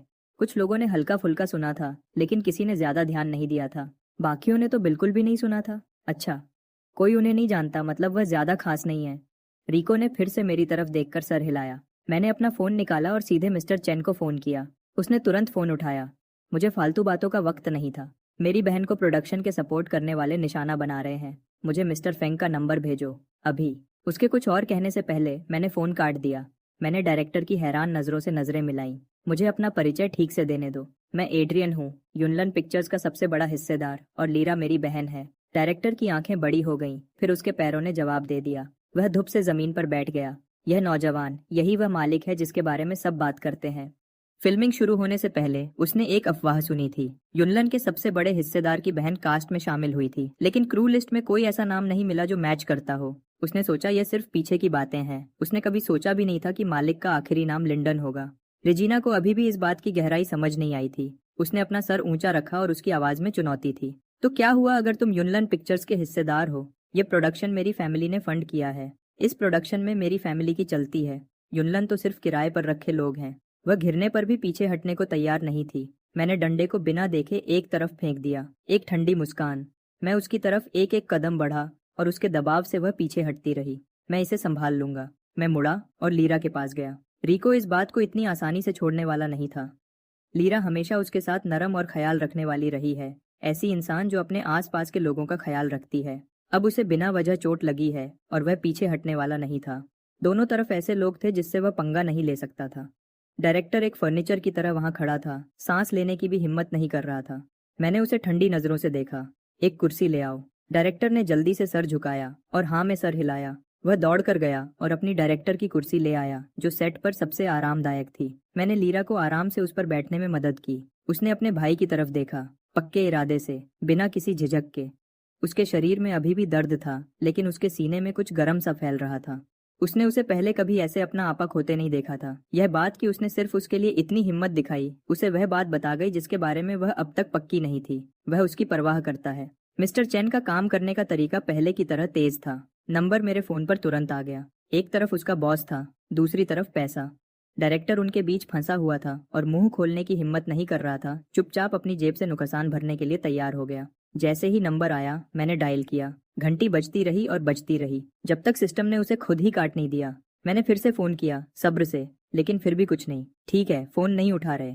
लगता है फैंग फैमिली ने उसे डूबने देने का फैसला कर लिया है। इसका मतलब है कि मेरे पास पीछे हटने की कोई वजह नहीं है।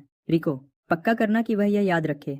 बस तमाशा मत बनाना। रिजीना पीछे हट गई, लेकिन उसके मुंह से अभी भी बातें निकल रही थीं। मुझे हाथ लगाकर देखो क्या होता है। मैं मॉर्निंग विंड मैगजीन की बेटी हूँ। रिको ने अपने हाथ बांध लिए। उसकी हंसी तेज और बिल्कुल बेकाबू थी।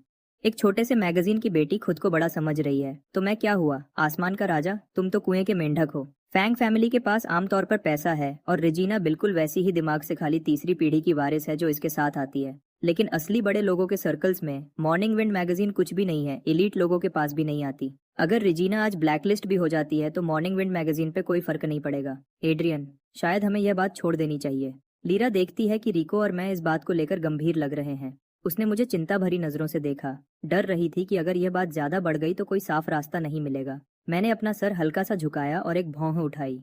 मेरी आवाज में इतना वजन था कि कोई शक्कर की गुंजाइश नहीं थी।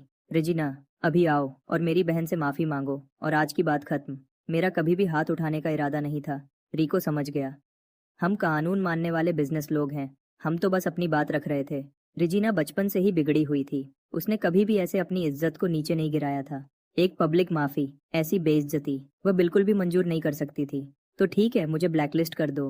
तुम्हें भी नहीं पता तुम किस चीज में पढ़ रहे हो। मेरे पापा के आने का इंतजार करो। अब तो डोरियन भी देख सकता था। ये दोनों आदमी वैसे नहीं हैं जैसे दिखते हैं। वह सच में समझ नहीं पा रहा था कि रेजिना इतना सब साफ होने के बाद भी पीछे क्यों नहीं हट रही है। लेकिन यह सब उसकी प्रॉब्लम नहीं थी। उसे रेजिना के साथ क्या होता है इसकी कोई परवाह नहीं थी। अगर उसे सेट से निकाल दिया जाता है तो यह उसकी अपनी गलती है। डोरियन फर्स्ट एड किट लेकर आया। वह आराम से लीरा के पास बैठा। उसकी आंखों में जल्दी और चिंता थी। कहाँ दर्द हो रहा है? मुझे कम से कम कुछ करने दो। लीरा ने नरम मुस्कान के साथ मना कर दिया।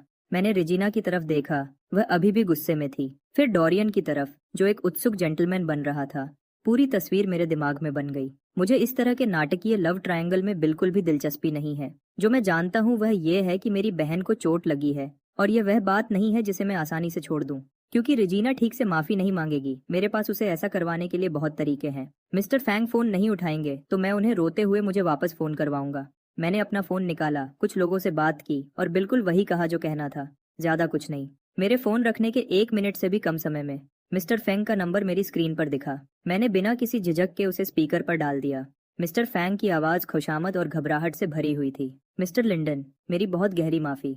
मैं एक मीटिंग में था और अभी आपकी मिस्ड कॉल देखी। जैसे ही रेजिना ने अपने पापा की आवाज सुनी, वह बिल्कुल शांत हो गई। वह मुझे ऐसे घूर रही थी जैसे उसे समझ नहीं आ रहा था कि वह क्या सुन रही है। ये कैसे हो सकता है? उसके पापा, जो हमेशा हर जगह बड़े थे, एक नौजवान से ऐसे बात कर रहे हैं। मैंने मुस्कान और ठंडे अंदाज के बीच कुछ कहा।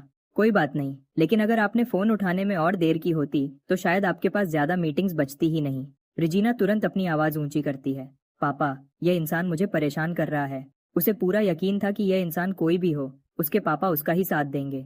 लेकिन उसके बदले उसे अपने पापा की आवाज सुनाई देती है, जो गुस्से से भरी थी, फोन के स्पीकर को हिलाने वाली थी, और उस आवाज में एक भी सवाल पूछने की जगह नहीं थी। तुम लापरवाह, एहसान फरामोश लड़की, मैंने तुम्हें हद से ज्यादा बिगाड़ दिया है। मिस्टर लिंडन से माफी मांगो, अभी के अभी। रेजिना को यकीन नहीं हो रहा था जो वह सुन रही थी। उसके पापा न सिर्फ उसका साथ नहीं दे रहे थे, उन्होंने यह भी नहीं पूछा कि वह ठीक है या नहीं। उनका ध्यान सिर्फ उसे झुकाने पर था।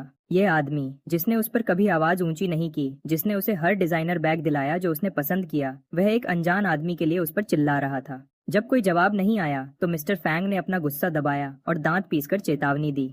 अगर तुम अपनी यह जिंदगी जीना चाहती हो तो अभी माफी मांगो, और तब तक माफी मांगती रहो जब तक मिस्टर लिंडन उसे कबूल न कर लें। अब तो रेजिना भी समझ गई थी। बातें बिल्कुल साफ थीं।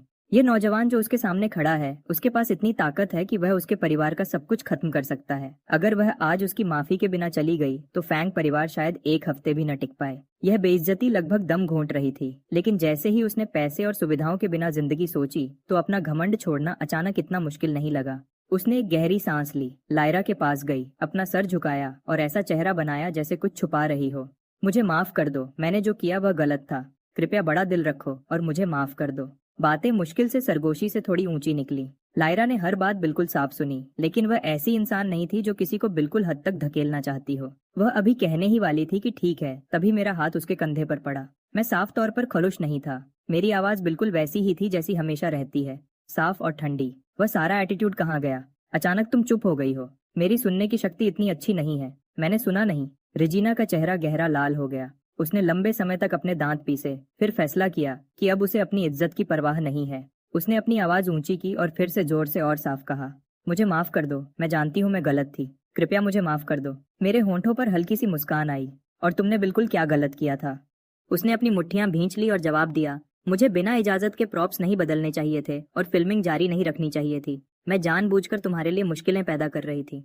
मैं तुमसे अपनी लापरवाही के लिए माफी मांग रही हूँ। मुझे इसी का इंतजार था। मैं झुका और लायरा के कान के पास गया। क्या यह काफी लगता है? लायरा के होंठों पर एक हल्की मुस्कान आई। उसने धीरे से सर हिलाया। वह जानती है कब रहम करना है, और वह यह भी जानती है कि एक कोने में धकेली हुई कुतिया पलटकर काटती है। छोड़ दो, उसने धीरे से कहा। यह काफी है। मुझे पता भी नहीं चला, लेकिन उसकी आवाज सुनकर मेरे सीने में कुछ धीरे से नरम हो गया। मैं सीधा खड़ा हुआ और रेजिना की तरफ देखा। क्योंकि मेरी बहन ने इसे छोड़ने का फैसला किया है तो मैं भी छोड़ दूंगा। लेकिन तुमने अपनी पोजीशन का गलत इस्तेमाल किया एक पर्सनल बदला लेने के लिए। एक एक्ट्रेस इसकी वजह से बुरी तरह जख्मी हुई। प्रोडक्शन में देरी हुई है। मैं तुम्हें अभी बता रहा हूँ, एक लीड शेयर होल्डर होने के नाते तुम्हें इस युनलन प्रोडक्शन से ऑफिशियली निकाल दिया गया है। युनलन के किसी भी आगे के प्रोजेक्ट में आने की जरूरत नहीं है। रेजिना में अब जरा भी एटीट्यूड नहीं बचा था। ठीक है, वह फिल्म नहीं करेगी, वह इसे एक ब्रेक बोलेगी। जब तक फैंग परिवार की जायदाद बची है, वह अब भी वही बेफिक्र वारिस है जो वह हमेशा से थी। आगे बढ़ने के और भी तरीके होंगे। यह सुनकर कि मामला सुलझ गया है, मिस्टर फैंग ने दूसरी तरफ से डरते हुए पूछा, मिस्टर लिंडन, मॉर्निंग विंड के प्रोडक्शन में इन्वेस्टमेंट के बारे में? क्योंकि मेरी बहन ने इस मामले को आगे न बढ़ाने का फैसला किया है, मैंने जवाब दिया। मेरी आवाज में कोई भाव नहीं था। मुझे भी तुम्हारी रोजी रोटी बंद करने का कोई कारण नहीं है। कॉल खत्म हो जाती है। रेजिना सेट से चली जाती है। सर झुका हुआ, सारा घमंड गायब। जब गड़बड़ साफ हो गई तो मुझे आखिर अपनी बहन को देखने का मौका मिला। पहले कॉस्ट्यूम बदल लो, मैं चेक करना चाहता हूँ कि कहीं गहरी चोट तो नहीं लगी है। डायरेक्टर, जो हमेशा माहौल को समझ जाता है, उसने जल्दी से 2 फीमेल असिस्टेंट्स को मदद के लिए बुलाया। उसे मुझसे एक बर्फीली ठंडी नजर मिली। सब मेरी बहन से दूर रहो। उस एक सेंटेंस ने सेट पर हर इंसान को जमा दिया। उनमें से कोई भी करीब नहीं आया। रिको ने खुद को झाड़ा और मदद के लिए दौड़ कर आया।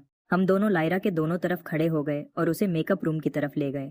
डोरियन पीछे फर्स्ट एड किट के साथ आया। एक बार जब लायरा कुर्सी पर बैठ गई, डोरियन ने किट नीचे रखा और माहौल को समझते हुए रिको के साथ बाहर चला गया।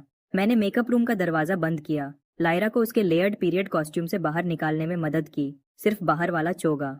लायरा ने इसे ऑकवर्ड नहीं बनाया, उसने साथ दिया और इसे हल्के में लिया। मेरे चेहरे पर बढ़ते हुए गुस्से वाले भाव को देखकर लायरा ने हाथ बढ़ाया और मेरा गाल दबाया। तुमने उन सबको पहले ही निकाल दिया है, अब भी वैसा चेहरा क्यों बना रहे हो? तुम हैरानी की बात है कि बिल्कुल परेशान नहीं हो, मैंने बिना भाव के कहा। तुम अभी कैसे मुस्कुरा रही हो? तुम जानती थी कि रेजिना तुम्हें परेशान करने वाली है, तुमने डायरेक्टर को पहले क्यों नहीं बताया? तुम यहाँ एक पार्ट टाइम काम के लिए हो, क्या ये सब झेलना सच में इसके लायक है? मैं सच में कभी कभी सोचता हूँ, ये सब कुछ बैकग्राउंड एक्टर की कुछ 100 की पेमेंट के लिए तुमने वह सब कुछ बिना कुछ कहे झेला, बिल्कुल अनजान बनकर। लायरा इस बारे में ईमानदार थी। वह एक इन्वेस्टर बैक्ड कास्ट मेंबर के रूप में आई थी। पूरा सेट उसे राजकुमारी की तरह ट्रीट करता था।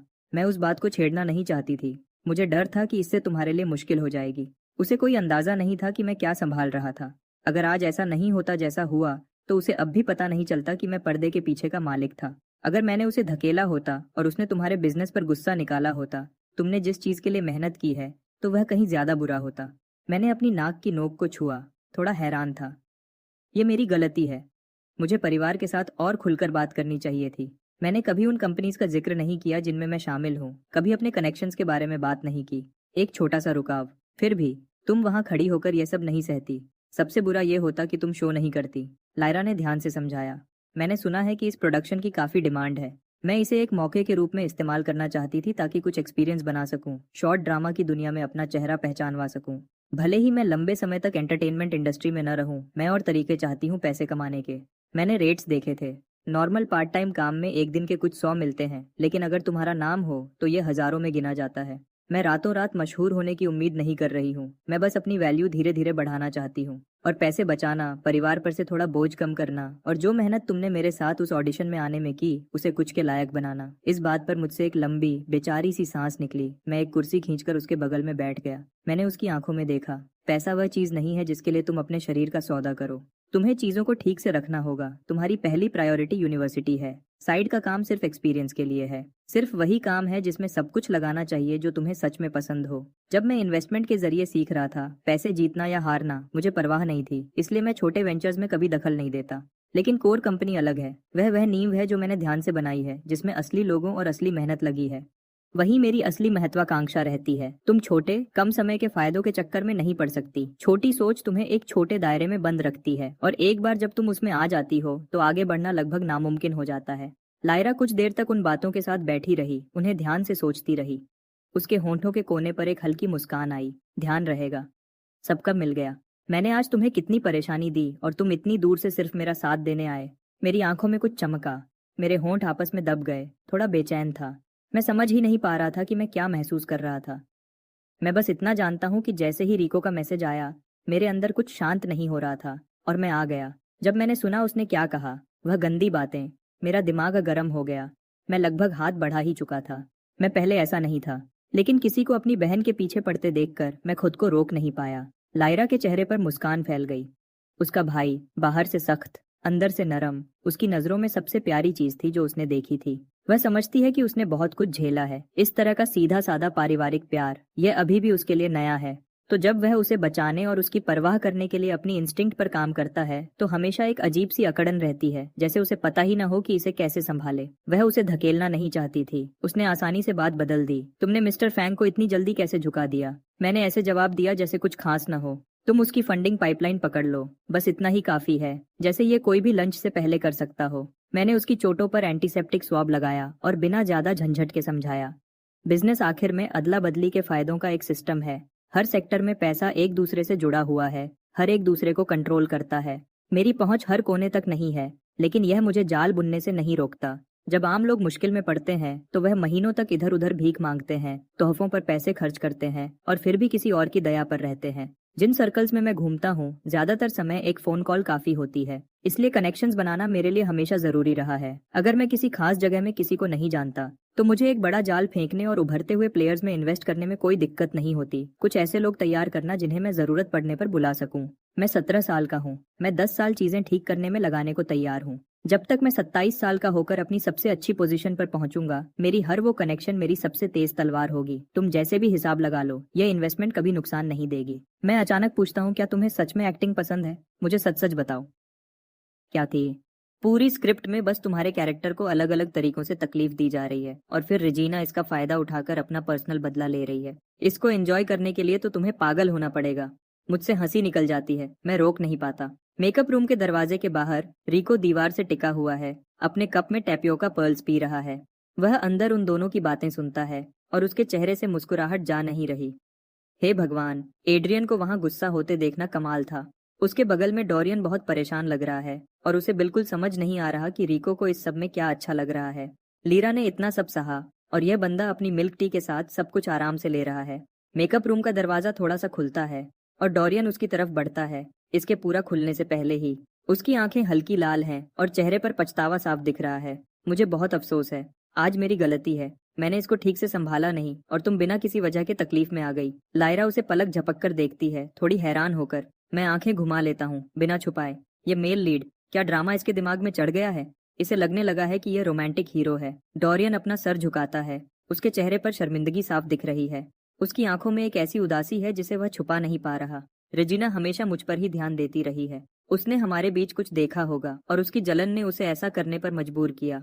यह मेरी वजह से है, मैंने ही तुम्हें तकलीफ दी है। डोरियन का चेहरा ऐसे पलों के लिए ही बना है। उसके चेहरे पर कोई खास भाव नहीं होते। चमकदार आंखें जो जब तुम्हें देखती हैं तो उनमें गहराई होती है। जब वह अपनी हल्की लाल आंखों के साथ माफी मांगता है तो लोग उसे तसल्ली देना चाहते हैं। एक नॉवेल में ये बिल्कुल वही डिवोटेड सेकंड मेल लीड की स्क्रिप्ट होती, एक एक शब्द। बदकिस्मती से जिंदगी कोई नॉवेल नहीं है।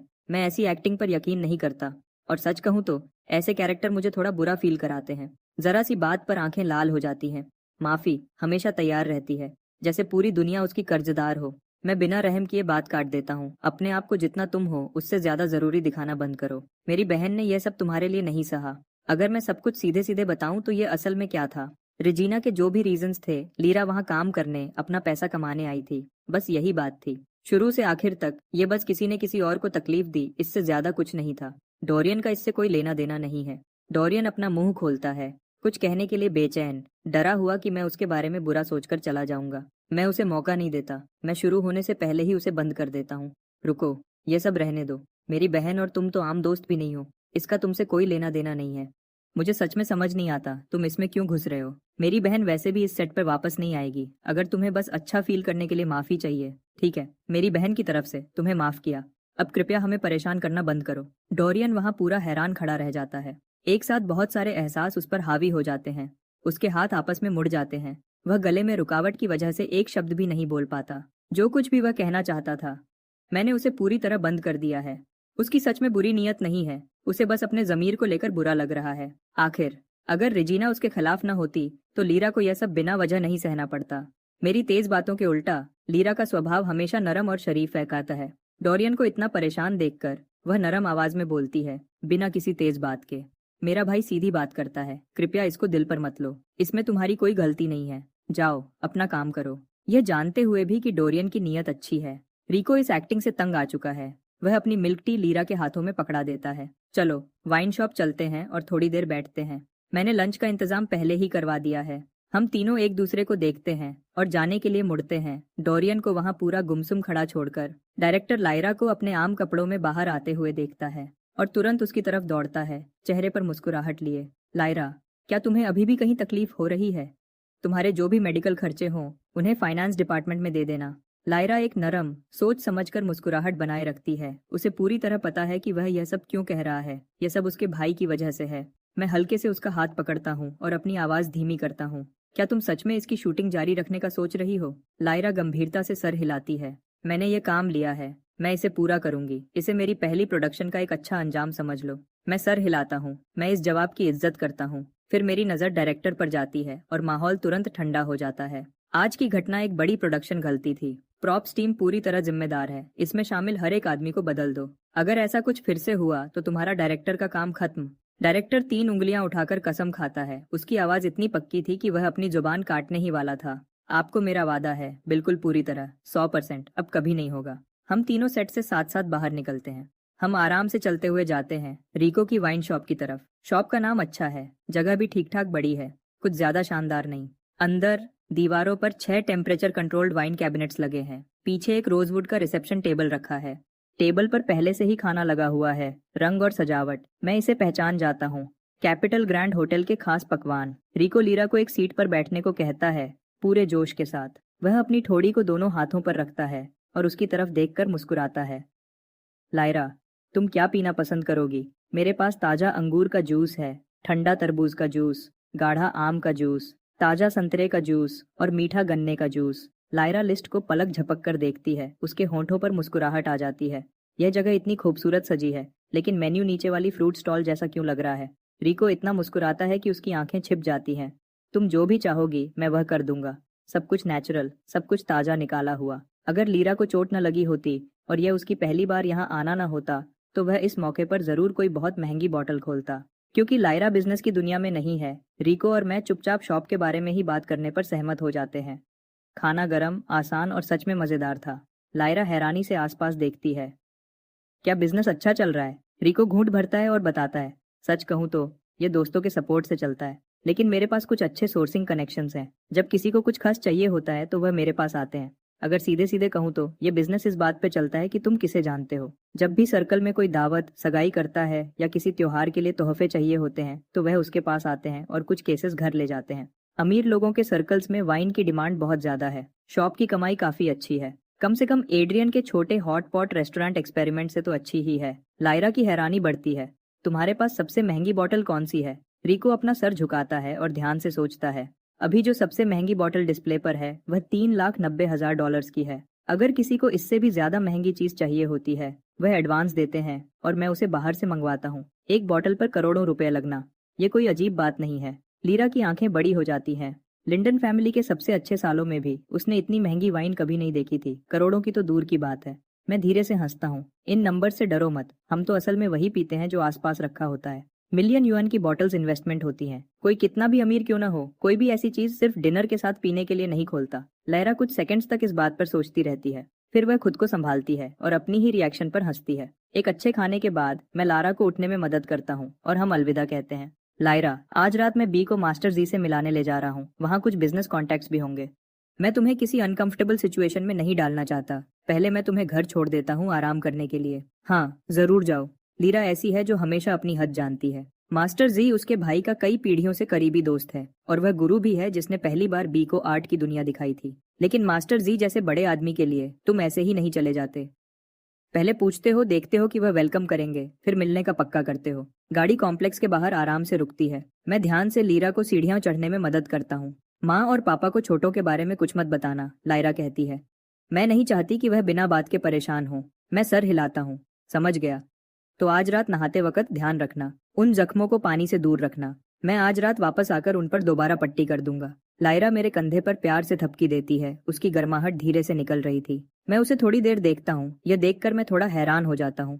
फिर मैं अंदर ही अंदर एक हल्की बिना आवाज की सांस छोड़ता हूँ। हैरानी नहीं कि रिको हर वक्त उसे ही देखता रहता है। वह खुद को रोक नहीं पाता। लायरा से मिलने के बाद मैं रास्ते में सबके पास रुकता हूँ और कुछ अच्छे तोहफे चुनता हूँ। फिर मैं मास्टर जी के घर जाता हूँ।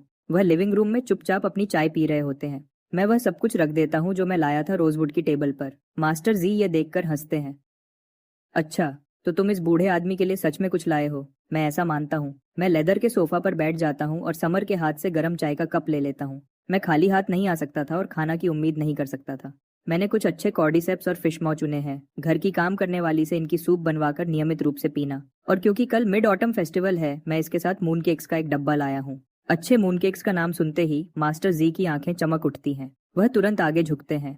क्या ये डबल योक लोटस पेस्ट वाले हैं, मेरे पसंदीदा? मैं उन्हें बिना किसी भाव के देखता हूँ। आपका ब्लड शुगर अभी तक कम नहीं हुआ है। आपको सच में मीठी, ज्यादा चीनी वाली चीजें कम करनी चाहिए। ये सब कहने के बाद भी मैंने बिल्कुल वही खरीदे जो उन्हें चाहिए थे। मास्टर जी खुशी से डब्बा खोलते हैं और अंदर की मिठाइयाँ निकालते हैं। हर एक को हाथ से चुना गया था जो उन्हें पसंद था उसके हिसाब से। यह बिना किसी हद के खाने के लिए नहीं है। समर देख रही है। दिन में सिर्फ 2 टुकड़े, बस। मास्टर जी थोड़ा मुंह बनाते हैं और हल्की नाराजगी से मान जाते हैं। हाँ हाँ, मुझे पता है। तुम जितने भी जवान हो, तुम सब कुछ बहुत सख्ती से चलाते हो। हमेशा मुझे वह कड़वे काढ़े पीने पर मजबूर करते हो। उन्होंने ज्यादा देर बात नहीं की थी। जब सेलिन आती है, थोड़ी हाँफते हुए, उसके हाथों में खूबसूरत तरीके से पैक किए हुए डब्बे थे। मास्टर जी, बहुत वक्त हो गया। सेलिन उन्हें एक आसान, जानी पहचानी मुस्कुराहट के साथ नमस्ते करती है। मास्टर जी एक परेशान बूढ़े आदमी की तरह दिखते हैं और नाटकीय अंदाज में सांस छोड़ते हैं। अच्छा, तो डायरेक्टर लू को सच में याद है कि यह बूढ़ा आदमी अभी भी जिंदा है। सेलिन इस पर हंसती है। मैं यहाँ खुद आई हूँ आपको मनाने के लिए। मास्टर जी तोहफे लेते हैं जो उनकी उम्मीद से ज्यादा भारी थे। एक सिलवाया हुआ अच्छा सूट, नरम तलवे वाले हाथ से बने लेदर के जूते, जंगली जिनसेंग, सूखा हुआ हिरन का सींग। हर चीज से दवा की खुशबू क्यों आ रही है? सेलिन खुलकर हंसती है। और टॉनिक सूप पियो, यह आपके लिए अच्छा है। बी की बड़ी गोल आंखें सेलिन पर टिकी हुई हैं। वह बिल्कुल भी कहीं और देखना नहीं चाहती। यह औरत कितनी खूबसूरत है, टीवी पर देखे हुए सितारों से भी ज्यादा खूबसूरत। वह धीरे से मेरे पास आती है और धीमी आवाज में फुसफुसाती है। ये कौन है? मास्टर जी के तेज कान ये सुन लेते हैं किसी और के जवाब देने से पहले। ये तुम्हारे भाई की होने वाली पत्नी है। इन्हें भाभी बुलाओ। सेलिन का शांत चेहरा लाल हो जाता है। मैं मास्टर जी को घूरता हूँ। साफ दिख रहा था कि मैं उनसे तंग आ गया हूँ। फिर मैं बी की तरफ पूरी गंभीरता से मुड़ता हूँ। इनकी बात मत सुनो। ये मेरी एक अच्छी दोस्त है जिसे मैं बचपन से जानता हूँ। बस इन्हें सेलिन बुलाओ। बी सर हिलाती है, नरम और ध्यान से सुनने वाली। वह अपनी कुर्सी से ठीक से खड़ी होती है और उन्हें नमस्ते करती है। हाय सेलिन, मैं बी हूँ, एड्रियन की छोटी बहन। सेलिन आंखों के बराबर आने के लिए झुकती है और एक छोटा तोहफे का बैग आगे करती है। हाय बी, यह एक छोटी सी चीज है जो मैं तुम्हारे लिए लाई हूँ। बी सवालिया नजरों से मेरी तरफ देखती है। मैं हल्का सा सर हिलाता हूँ। वह उसे दोनों हाथों से लेती है। उसकी आवाज चमकदार और मीठी थी। शुक्रिया सेलिन। सेलिन हाथ बढ़ाती है और प्यार से उसके बालों को छूती है। कोई बात नहीं, अगली बार बदले में मुझे अपनी कोई ड्राइंग तोहफे में देना। मास्टर जी खुशी से अपना एप्रन पहनते हैं और किचन में चले जाते हैं। समर भी उनके पीछे जाती है धोने और काटने में मदद करने के लिए। बी चुपचाप सोफा पर बैठ जाती है। दोनों हाथों से अपनी लाई हुई आर्ट बुक के पन्ने पलट रही थी। सेलिन आराम से मेरे बगल वाली सीट पर बैठ जाती है। अभी वह एक छोटी थकी हुई बिल्ली की तरह लग रही थी। वह अपना सर धीरे से मेरे कंधे पर रख देती है। मैं पीछे हाथ बढ़ाता हूँ और उसका हाथ पकड़ता हूँ। वह थोड़ा ठंडा था। कल पहले हॉस्पिटल तुम्हारे माँ बाप से मिलने या सीधा कंट्री के लिए एयरपोर्ट? उसकी आंखें बंद रहती हैं। उसकी आवाज में थकान साफ सुनाई दे रही थी। सुबह हॉस्पिटल में माँ और पापा से मिलने, दोपहर की फ्लाइट बुक कर लेना। यह दिखावा नहीं था, वह सच में ज्यादा काम करने की वजह से थक चुकी थी। उसकी आवाज में थकान थी जिसे वह छुपा नहीं पा रही थी। पिछले कुछ दिनों से वह दिन रात ऑफिस में थी, सिर्फ इतना काम खत्म करने के लिए ताकि वह मिड ऑटम फेस्टिवल के लिए यहाँ रह सके। ये सब सिर्फ छुट्टियां बिताने के लिए था उन लोगों के साथ जिनकी वह परवाह करती है। वह बताती है कि वह कंट्री के जा रही है परिवार से मिलने और यूनलिंग में कुछ काम आ गया है जिसे संभालना है। यह सफर शायद उसे 1 महीने से ज्यादा दूर रखेगा। मैं अपनी नजरें नीचे कर लेता हूँ, कुछ नहीं कहता। मैं अपनी उंगलियों में कुछ घुमाता हूँ और धीरे से जवाब देता हूँ, काम पहले आता है। मैं तुम्हारे लिए हॉस्पिटल पर नजर रखूंगा। वह बिना रुके आगे कहती है, कुछ चीजें ऐसी भी हो सकती हैं जिन पर तुम्हारा ध्यान चाहिए होगा। नया प्रोडक्ट अभी भी बन रहा है, हमने अभी अभी कॉन्ट्रैक्ट साइन किया है। ये बिल्कुल वैसा ही वक्त है जब चीजें गलत हो सकती हैं। समझ गया, मैं कहता हूँ। जब भी मेरी जरूरत हो शाओ को कहना मुझसे कांटेक्ट करे। काम की बातें तय होने के बाद सेलीन सीधी बैठ जाती है। उसके चेहरे पर कुछ जरूरी बात दिखती है। वह बात जो तुमने पहले उठाई थी उसमें कुछ हलचल हुई है। मैं रुकता हूँ, फिर मुझे समझ आता है। उसका मतलब ट्रॉय का हार्विक फैमिली के दरवाजे पर अचानक आना था। मैंने वह पैटर्निटी रिपोर्ट देखी जो ट्रॉय अपने साथ लाया था। मैं जानता हूँ कि इस मेडिकल फैसिलिटी ने इसे जारी किया था, तो यह पूरी तरह से अंधी खोज नहीं है। सेलीन ने लोगों से इसकी जांच करवाई। उसने हॉस्पिटल से सर्वेलेंस फुटेज निकलवाई। इससे पता चला कि ट्रॉय ने खुद सैंपल दिया था और खुद ही नतीजे लिए थे। लेकिन जब शाओ हॉस्पिटल में थी, उसकी मुलाकात नाडिया के लिए काम करने वाले किसी से हुई। नाडिया और जेड भी ट्रॉय के असली इरादों पर शक कर रहे हैं। मैं सोचता हुआ अपनी ठोड़ी छूता हूँ। ट्रॉय खुद विक्टर से सैंपल नहीं ले सकता था, तो पक्का कोई उसकी मदद कर रहा है। लेकिन यही बात इसे अजीब बनाती है। अगर इसके पीछे वाला सच में ट्रॉय की मदद करना चाहता था तो उसे सीधे नतीजे क्यों नहीं दे दिए? उसे खुद सैंपल देने के लिए क्यों भेजा? उसे सर्वेलेंस फुटेज में क्यों आने दिया? इससे निशान छूटते हैं, साफ दिखने वाले। अगर ट्रॉय सच में हार्विक फैमिली का असली बेटा है तो उसका वापस आना बिल्कुल सही है। जिसने भी उसकी मदद की उसने बहुत बड़ा काम किया। वह इसका फायदा उठाकर हार्विक फैमिली के करीब आ सकते थे। तो वह छुपकर क्यों है? सेलीन अपनी चाय की चुस्की लेती है। पहले का शक यह था कि तब जो हुआ था वह जन्म के वक्त की एक मामूली गलती नहीं थी, बल्कि किसी ने जानबूझकर किया था। लेकिन मैंने लोगों से उस हॉस्पिटल की जांच करवाई जहां तुम पैदा हुए थे। एक ऐसी बात जो 10 साल से भी पहले हुई थी। अब वहां कुछ भी ढूंढने के लिए नहीं बचा है। एक गहरी बेचैनी मेरे अंदर से गुजरती है। मेरी अंदर की आवाज कहती है कि ये मामला जितना दिख रहा है उससे कहीं ज्यादा गहरा है। क्योंकि जो बच्चे जनरल वार्ड में पैदा होते हैं और जो बच्चे प्राइवेट बहुत खास लोगों के वार्ड में पैदा होते हैं, उन्हें एक ही फ्लोर पे नहीं रखा जाता, कभी नहीं। जिसने भी ये बदलाव करवाया उसने बहुत ज्यादा मेहनत की। उन्होंने मुझे ट्रांसफर किया, एक ऐसा शख्स जिसे जनरल वार्ड में होना चाहिए था, सबसे ऊपर वाले फ्लोर के प्राइवेट स्वीट में। इसका क्या फायदा था? 2 नए बच्चों को बदलकर किसी को क्या मिलता? ये बहुत उलझा हुआ है। मेरा सर फटने वाला है। इसको सुलझाना मैंने जितने भी इन्वेस्टमेंट एनालिसिस किए हैं उन सबसे ज्यादा मुश्किल है। मैंने इस बात को जाने दिया क्योंकि नाडिया और जेड भी इसकी जांच कर रहे हैं। सच्चाई सामने आ ही जाएगी। जो बातें मैं समझ नहीं पाता उन पर मैं अपनी एनर्जी खर्च नहीं करता। दिमाग को पैसे कमाने के तरीके सोचने के लिए बचाना बेहतर है। पैसा ही एक ऐसी चीज है जो सच में तुम्हारी है। सेलीन अपनी हंसी रोक नहीं पाती। तुम्हें इसकी चिंता करने की जरूरत नहीं है। मैं हर कदम पे तुम्हारे साथ रहूंगी। मैंने थोड़ा ज्यादा गुस्से वाला चेहरा बनाया। कोई 1 महीने से ज्यादा के लिए गायब होने वाला है तो कौन किसका साथ देगा? सेलीन ने आगे बढ़कर अपनी बांह मेरे कंधे पर डाल दी। उसने मेरे कान को धीरे से दबाया। उसकी आंखों में ऐसी गर्माहट थी जो कभी खत्म नहीं होती। तुम्हारे लिए ये सच में मुश्किल है। जब मैं घर आऊंगी तो कुछ खास लेकर आऊंगी, और अगर तुम मुझे याद करो तो कभी भी फोन करना। मैंने उसे बिना किसी भाव के देखा। किसके पास तुम्हारे बारे में सोचने का टाइम है? अपने आप को इतना खास मत समझो। सेलीन धीरे से हंसी। अभी भी वैसी ही है, कहती कुछ है और मतलब कुछ और होता है। थोड़ी देर में खाना टेबल पर आ गया। उन सबका ऐसे साथ बैठना कम ही होता है, और यह भी कम ही होता है कि सेलीन आज यहाँ है। मास्टर जी ने इस मौके पर एक अच्छी बोतल खोली। समर और सेलीन ने उनके साथ थोड़ा सा पिया। बी और मैं ठंडे ऑरेंज जूस पर ही रह गए। हर्विक की तरफ यह एक कम ही होने वाली मुलाकात है। पेंटहाउस नाडिया का अपना घर है। आमतौर पर वहाँ सिर्फ वह ही रहती है। अभी जेड आलसी तरीके से पालथी मारे बैठी है और आराम से एक वाइन ग्लास घुमा रही है। वह नाडिया के सामने वाली कुर्सी पर आराम से फैलकर बैठी थी, बिना किसी जल्दी के। तुम सच में एड्रियन को वापस नहीं लाओगी? नाडिया ने नीचे देखा और धीरे से एक घूंट पिया। जब उसने जवाब दिया तो सिर्फ कुछ शब्द थे, लेकिन उसका मतलब बिल्कुल साफ था। अब उसके पास लिंडन का नाम है। जेड की भौहें सिकुड़ गईं। उसने अपना ग्लास नीचे रखा। लिंडन नाम हो या न हो, तुम बस उसकी परवाह करना छोड़ दोगी? बस उसे उस टूटी फूटी जगह पर छोड़ दोगी? सबके साथ एक छोटा सा कमरा शेयर करते हुए, हर सुबह स्कूल बस से जाते हुए, वह 17 साल तक हमारा भाई था, भले ही उसे उस प्यार का पूरा एहसास कभी नहीं मिला। वह सब कुछ पाकर बड़ा हुआ था, अच्छे कपड़े, अच्छा खाना, सब कुछ। तुम उसे वहां ऐसे मुश्किल में कैसे देख सकती हो? उसके जैसा कोई मुश्किल को सह नहीं सकता। नाडिया के दिमाग में बिना किसी चेतावनी के हेलेन को दूर से देखने की याद आई, जो एड्रियन को बिल्कुल साफ, खुले, प्यार भरी आंखों से देख रही थी। नाडिया की आंखों में कुछ चमका। उसने खुद को संभाला और बिना किसी भाव के बोली, उसके नाम पर कम से कम 3 जायदाद हैं और 5 मिलियन से ज्यादा का नकद पैसा है। लिंडन फैमिली के साथ रहना उसकी अपनी मर्जी है। अगर वह वहां नहीं रहना चाहता तो उसके पास अकेले रहने के लिए सब कुछ है। क्योंकि उसने रहने का फैसला किया है, उसके जो भी कारण हो, कम से कम उसने ये फैसला किया है कि वह लोग उसके साथ रहने के लायक हैं। वह जानता है कि वह खुद को बुरा बर्ताव नहीं करने देगा। अगर ऐसा होता तो उसे किसी को उसे जाने के लिए समझाने की जरूरत नहीं पड़ती। वह पहले ही रिश्ते तोड़कर अपना रास्ता बना चुका होता। जाये ने बेचैनी से अपने बालों में हाथ फेरा, फिर उसने थक कर अपनी आंखें बंद कर लीं। एक लंबी सांस। ठीक है, मैं इतनी थक गई हूं कि अब मुझे कोई फर्क नहीं पड़ता।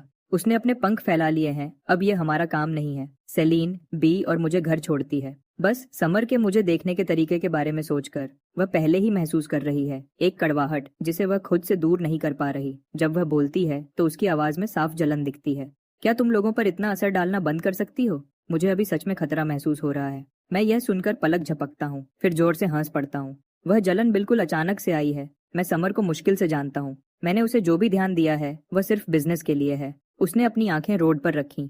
क्या तुम उसकी मदद करने के बारे में सोच रहे हो? पहले मुझे सुनना होगा कि उसने असल में क्या लिखा है। उसके बाद मैं फैसला करूंगा कि कुछ करना सही होगा या नहीं। मुझे समर में कोई पर्सनल इंटरेस्ट नहीं है। उसका काम सुनना उसकी कीमत को जांचने जैसा है, यह देखना कि उस पर पैसा लगाना सही होगा या नहीं। मैं कैपिटल सर्कल के ज्यादातर जरूरी लोगों को जानता हूँ। मेरी कंपनीज पहले ही हर सेक्टर में है, लेकिन जो मैं बनाना चाहता हूँ उसके लिए ये अभी काफी नहीं है। मैं एंटरटेनमेंट इंडस्ट्री में जाना चाहता हूँ। समर मेरी पहली कैंडिडेट है जिसे मैं चेक करूंगा। सेलिन ने धीरे से मजबूरी वाली सांस छोड़ी और उसे लगा कि वह अभी भी शांत नहीं हो पा रही है। एड्रियन, मैं हमेशा तुम्हारा इंतजार करती रही हूँ। क्या तुम भी मेरा इंतजार करोगे? मेरे होंठों पर एक बड़ी आराम से मुस्कुराहट आई। मैं कभी किसी का इंतजार नहीं करता। मैं आगे बढ़ता रहता हूँ, लगातार, बिना रुके। मुझे कोई नहीं रोक सकता। किसी भी जगह पर बोलने का हक तुम्हें सिर्फ एक चीज देती है, वह है पैसा और ताकत का तुम्हारे हाथों में होना। ये वह सच्चाई है जो मैंने हार्विक फैमिली के अंदर सीखी।